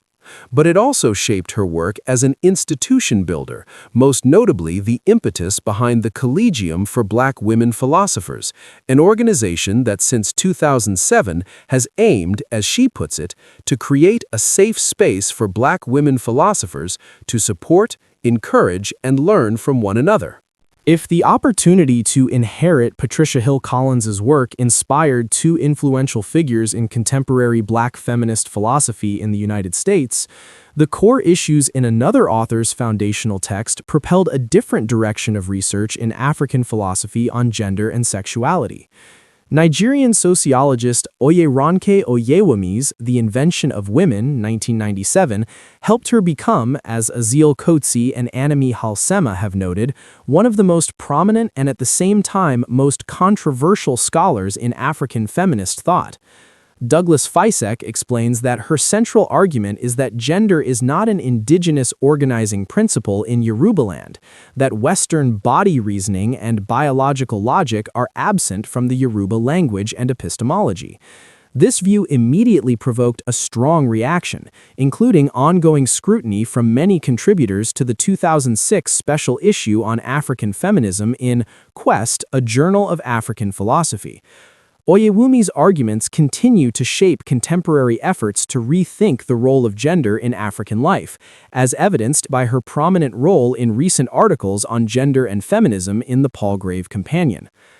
Legal theorist Kimberlé Crenshaw has provided another platform for ongoing contemporary reflection on gender and sexuality, but there are important and often underestimated implications that extend far beyond these areas. In two groundbreaking papers from 1989 and 1991, she introduced an interpretation of interoperability that has inspired a type of interdisciplinary and global engagement that very few theories have produced. In the second paper of this issue, she states that she began using the concept of interoperability to highlight the many ways in which race and gender interact to shape many aspects of the employment experience of Black women.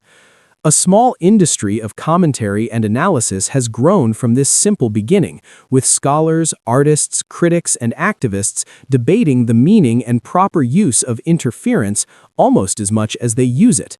Interference remains a highly controversial concept, partly because it raises many profound philosophical questions. For example, scholars have raised questions such as, what does the concept of intersection mean for theories of individual identity? Does it fully capture the complexity of human experience? How does it affect the outlook for coalition politics? Why does this concept stand out from a group of older, related concepts in social theory that function similarly? Do standard approaches to intersection take Black masculinity seriously enough? And many other questions. The best way to conclude this section would be to discuss the growing impact of queer theory on African philosophy, but unfortunately, there is little to say. Much of the research outside of philosophy demonstrates considerable philosophical depth, beginning with the pioneering work of Cathy Cohen in political science and continuing with the work of figures such as C. Riley Snorton. Up to this point, based on the principled reasons stated above, I have been prepared to bring mainstream philosophers into dialogue with thinkers outside the field, but the gap between work within and outside this field in this case is so pronounced that it deserves special commentary. African philosophy has yet to fully embrace the challenge that has disrupted Black studies and related fields for the past decade and a half. Dwight McBride articulated this challenge in 2007. Telling the truth about the lives of Black people in the United States requires diverse voices. It requires voices that care about the stories and experiences of Black men and women, Black heterosexual and Black gay, lesbian, bisexual, and transgender people, Black single parents, and so much more. When we allow ourselves to be confined within predetermined portrayals of Black lives in order to conform to a standard of Black dignity, we only tell part of our story. McBride makes these remarks in the midst of calling for a new Black studies discipline that places greater emphasis on issues of intraracial diversity. Some versions of this call are certainly linked to African philosophy. For this reason, the upcoming work of V. Denise James and Anika Simpson is particularly welcome in the American context. I will leave it to commentators with deeper knowledge of other contexts to comment on promising developments elsewhere. James is conducting philosophical research on Audre Lorde, and Simpson is preparing a study on how responsible engagement with Black single motherhood requires a reversal of standard philosophical approaches to family, sexuality, gender, and political life.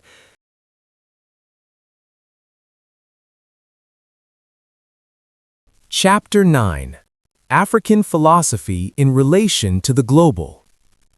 As an ongoing project, it would be unwise to attempt a comprehensive and definitive cataloging and assessment of the thematic focuses within the entire range of interpretations and discussions still being gathered and explored under the heading African Philosophy, even as new discussions are emerging. However, some developments are noteworthy. Several classic subfields of academic philosophical discourse will be enriched by incorporating studies of the subject within an African context. As mentioned, historical literature on philosophy, particularly in the so-called West, is being re-examined in light of critical studies of the recently revealed relationships between peoples and places in Africa and the West or Europe, certainly between Greece, Rome, and Egypt, and in light of further studies of the impact of those relationships even on classical thinkers in Europe. Generally, the discussion of the origins of philosophy in ancient Greece needs to be replaced by comparative studies of the emergence of philosophy in various contexts across the planet, including pre-colonial North Africa, Ethiopia, home of Zara Yaqub and Walda Hayat, two 17th-century philosophers, and places on the continent where Arabic was the primary language. Furthermore, new questions need to be posed and explored, including the following. How can we understand the classic figures and themes of the European Enlightenment in the context of the widespread involvement of European nations and of these classic figures in colonial imperialism and the enslavement of African peoples? How did the institutionalization of slavery, which lasted for centuries, influence the philosophical thinking of various European thinkers on the concepts of liberty, humanity, citizenship, justice, masculinity, and femininity? What was the impact of the presence of thinkers and figures like Anton Wilhelm Amo, a Ghanaian who was brought to the Netherlands at the age of 3 to be educated and baptized in an effort by the Dutch colonial authorities to Christianize Africans, on European classical thinkers? Amo settled in Germany and became a highly educated and influential teacher and philosopher. As more research and scholarship on these figures is completed, our understanding of the 18th century intellectual community in Germany and elsewhere in Europe will have to be re-examined. Similarly, conceptions of the meaning and influence of concepts of race and their impact on intellectual products and social life will also need to be reconsidered. The study of African philosophy in general, and African philosophy in particular, requires comparative studies. It can no longer be assumed, and certainly cannot be taken for granted, that many classical concepts, even those considered eternal or universal, retain the global importance or significance that is often assumed. The conception of personality in some indigenous African thought systems, for example the Akan and Yoruba, invites comparison and re-examination of concepts of personality that have long been accepted in some philosophical legacies of Western Europe and North America. For example, Ghana's Kwasi Wiredu has argued convincingly that within the indigenous Akan conceptual ontological systems, it is, by common sense, impossible to generate the mind-body problem so important in René Descartes' philosophy. Studying the problems of logic, epistemology, philosophy of mind, and metaphysics within Akan ideology and other ideologies will shed light on the extent to which the catalog of philosophical problems of Western Europe and North America needs to be reconsidered. The same applies to studies in the fields of religion, aesthetics, politics, and the meaning of social life. Although Africans and citizens of other countries on the continent face almost insurmountable challenges, forcing them to engage in philosophical reflection to solve problems and improve their quality of life, there are also exemplary lessons in this positive philosophical thinking that deserve careful study and appreciation. One such example is the ongoing transition in South Africa from a white supremacist apartheid regime to a multiracial, multi-ethnic democracy. A key factor influencing this shift was the hard work of the Truth and Reconciliation Commission, TRC, which held public hearings in which victims of racist crimes and perpetrators revealed the truth about their suffering and inhumane aggression. The fundamental premise of the TRC project was that revealing the truth about suffering and abuse was necessary to achieve restorative justice, not just reparative or punitive justice, and that restorative justice aligns with philosophical concepts such as Ubuntu, love, generosity, forgiveness, are the foundations of community life in its best state, and therefore essential to the restorative healing process that must be undertaken to build new people for a new and democratic South Africa. African Moral Philosophy 2, Truth and Reconciliation. Here we have a case study on the expression and testing of a new conception of justice, of morality in general, in the African context, a case study that should have been truly instructive. Such comparative work in academic philosophy, serious and respectful of the study of philosophical expressions of African and African American thought, has only just begun. African philosophy oversees African communities. Centuries of enslavement and displacement of millions of Africans to colonies and new nations established by European and American settlers beginning in the 16th century, and the subsequent centuries of the continuation of these African descendants in those lands, as well as the migration of others to these places, have led to the formation of new African communities in the Americas, the Caribbean, Europe, and elsewhere. These individuals and groups developed and sustained shared creative responses to the imposition of various forms of systemic racial oppression and class exploitation, fueled and rationalized by the white supremacy of race, and further complicated by factors of gender and gender identity. In the New World, as in Africa following the invasions and enslavements by greedy peoples from Europe and the Arabian Peninsula, the recurring and decisive focus of life in racist environments is the struggle for survival while simultaneously dealing with the agonizing tensions that threaten and dominate the formation of their self-identity, community, and lives. There are several main sources of these tensions. First, there are the traumas caused by the radical disruption that millions of people abducted and trafficked for slavery endured during horrific journeys across thousands of miles of ocean in which thousands perished. Second, there is the psychological ambiguity and conflict of being forced to be, in important senses, both African and American, Canadian, Brazilian, Puerto Rico, Trinidad, Haiti, Jamaican, French, and British. Meanwhile, as slaves, they were denied full access to the resources of the existing meanings and practical realizations of the defining identities of the highest anthropological classifications and social positions in the socio-political order of the new states and localities, as well as the essential material resources for realizing a happy life, and were denied the right to preserve and full access to the resources that define themselves and their communities within their native culture. The ways in which different African American individuals and communities have dealt with these tensions have shaped new identities, life programs, and ways of living. Crucially, these are the repeated and diverse efforts for survival and existence. Any success is followed by other fundamental efforts, also repeated and diverse.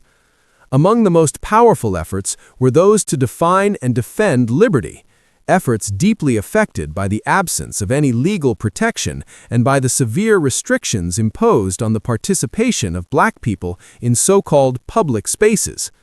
Participation in these spaces with legal protection, for example, to present one's case in order to be recognized and respected fairly and impartially as a human being, especially for a woman or a man of a despised race, almost never permitted in political regimes with slavery, and very rarely even in places where slavery has been abolished, when unjust discrimination against people of African descent continues. When speaking out or expressing opinions on behalf of oneself or one's people is strictly forbidden or restricted, and may be punished with beatings, imprisonment, or execution without legal protection, the situation is truly dire. The diversity of reasons and means of responding in such circumstances, as well as the diversity of conceptions of life and freedom to be achieved in different lands of the New World, have been approached in different ways by African thinkers and social activists, influenced by the adaptive continuation, more or less, of some Old World African cultural agendas and practices. These efforts led to the development of diverse intellectual traditions, shaping the formation and pursuit of what would, over time, become a range of intellectual and practical agendas, focuses, goals, and strategies.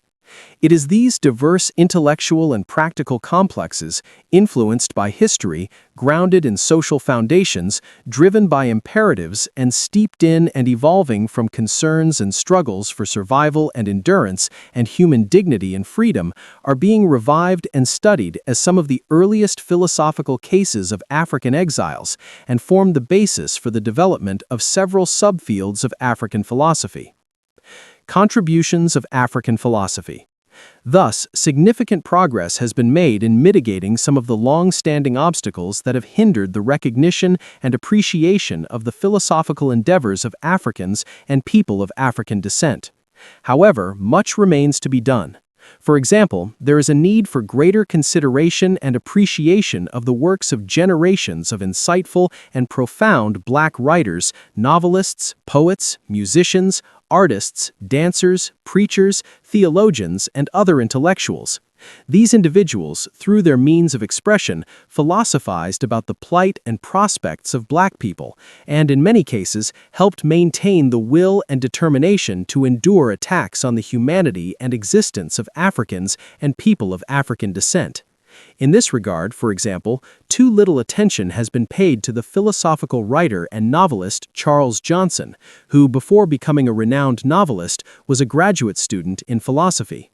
The clearly expressed thoughts of many other Black writers, some of whom were novelists, also compel philosophers to carefully read and appreciate what these expressions reveal about how writers thoughtfully and creatively confronted the difficulties of life for Black people, as they imagined or reimagined those difficulties within the historical context and time of their literary works. Similarly, in many lectures, speeches, letters, songs, and dances composed and performed, often with great creativity, are deeply thought-provoking Black individuals. Therefore, African philosophy needs to be an even more interdisciplinary, in-depth, and broader endeavor. A major obstacle to recognizing and appreciating Black philosophies is the deep-seated investment in Europeanism and white supremacy, which has shaped and dominated much of the history of philosophy for decades. Addressing these historical misunderstandings will require significant revisions, including to the philosophies of those belonging to many excluded groups.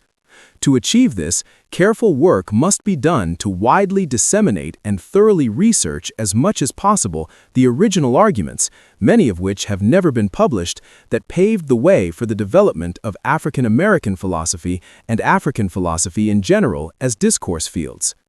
In retrospect, a particularly significant obstacle to the development of African philosophy within academic philosophical circles in the United States and across the African continent and African American communities abroad has been the insufficient attention paid by pioneers and current practitioners to issues of importance to African women and African Americans, even though, as has been shown throughout the history of philosophy born from struggles, the contributions of Black women have been considerable, yet rarely received the attention they deserve outside of women's circles. As has been demonstrated in the New World, where African peoples are being reinvented or recreating themselves as new African individuals and peoples, many Black women across generations have had to think deeply and thoroughly about the attacks on their communities, families, and their very bodies and souls. Therefore, it is essential to promote and support the philosophical efforts of Black women who draw our attention to the lives and philosophies of Black women, both historically and in the present. Particularly noteworthy in this context are the pioneering and inspiring efforts of philosopher Catherine Jeans in establishing the Collegium of Black Philosophers. This council brings together female philosophers from across the country in conferences aimed at reviving and recognizing the contributions of pioneering African American female philosophers, while also exploring current issues and setting an agenda for future work. Future developments. The future of African philosophical development in Africa and the African diaspora remains uncertain. Initial work to demonstrate the legitimacy of African American philosophy, African philosophy, and African philosophy and its subfields has achieved considerable success, even if not yet widely accepted and respected. This is understandable, as no intellectual movement or subfield can be accepted by everyone.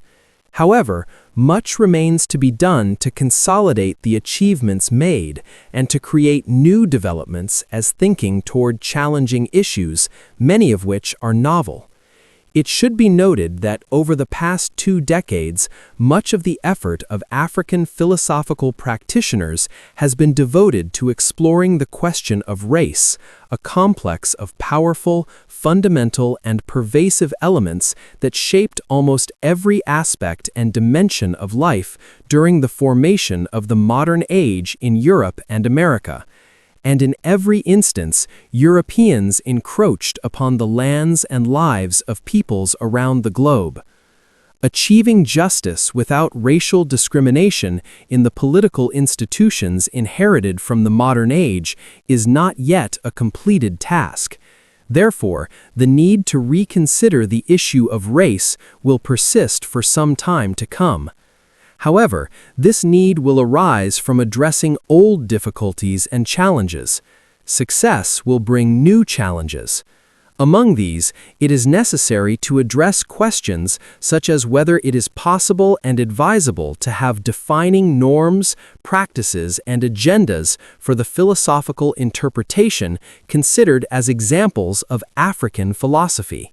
If so, under what conditions and with what purpose should these necessary agendas, norms, and practices be established to best serve the interests of Africans and people of African descent, without unjustly discriminating against non-Black people, and thereby providing philosophers with normative guidance while adhering to norms that ensure correctness and honesty in discourse on conditions that can be validated by non-African or non-African people?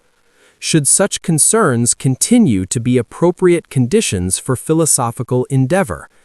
The practical activities and discourse communities that constitute African philosophy will have to adhere to certain institutionalized rules governing academic activities, even as those of us committed to developing this field contribute to the critique and refinement of those institutionalized rules, and propose and design others. Studies of African philosophy, both on the African continent and throughout the African diaspora, have contributed to changing the agendas and rules of discourse and practice in philosophy and other disciplines, as well as in contemporary academic and institutional discourse communities. This activity has significantly contributed to the growing awareness of the need for greater respect and consideration of race and ethnicity, as well as gender, sexual orientation, and other constituent aspects of our individual and social identity as conditional elements of philosophical practice, without invalidating the restructured concepts of sound reasoning. Furthermore, African philosophical practitioners have supported the development of a broader and deeper awareness and recognition of the shortcomings and fundamental concepts and agendas within the legacy of Western philosophy, thereby opening up for all of us new and challenging needs and possibilities for further revising philosophical traditions and practices. The expansion of academic philosophy to include African philosophy is a sign of efforts to achieve greater intellectual democracy in multi-ethnic, multiracial societies. These developments should continue, with the support of non-African or non-African thinkers, even those not professionally qualified philosophers, and should be sustained as part of a larger, ongoing effort to appreciate and learn from the many creations that enrich the lives of all peoples as contributions to the treasury of human civilization. Chapter 10. Conclusion. The development of African philosophy through the ages has given rise to two important conceptions of African philosophy. On the one hand, African philosophy is a critique of tradition and individual thinkers. On the other hand, it is also a critical construct of the future. When African philosophers critique tradition to determine its logical coherence and universal value, they are doing African philosophy. And when they use the tools of African logic in this process, they are also doing African philosophy. According to the second view, when African philosophers study relationships and engage in critical dialogues with one another, as well as in constructing new ideas on issues relevant to Africa, but at the same time universal and shaped by indigenous African thought systems, they are also creating African philosophy. Therefore, authentic African philosophy is not just a project for the future, it can also be a continuation from the past. Overall, this essay discusses the journey of African philosophy from its beginnings and focuses on the criteria, schools, and movements within the African philosophical tradition. The history of African philosophy spans from the early period through the middle, later, and finally the modern period. These periods of African philosophy are discussed with particular emphasis on the powerful and individual contributions of each. Several questions remain unanswered in the development of African philosophy, many of which include: does African philosophy necessarily have to conform to the framework of Western philosophy, even on less obvious issues?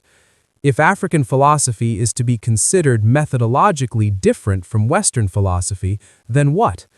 Do logical problems play a significant role in the structure and future of African philosophy? What is the future direction of African philosophy? Does the language of African philosophy still exist? Will discussions in contemporary African philosophy completely avoid distorted dialogues? What will be the code of conduct in African philosophy? These questions have the potential to shape the next directions of thought in African philosophy.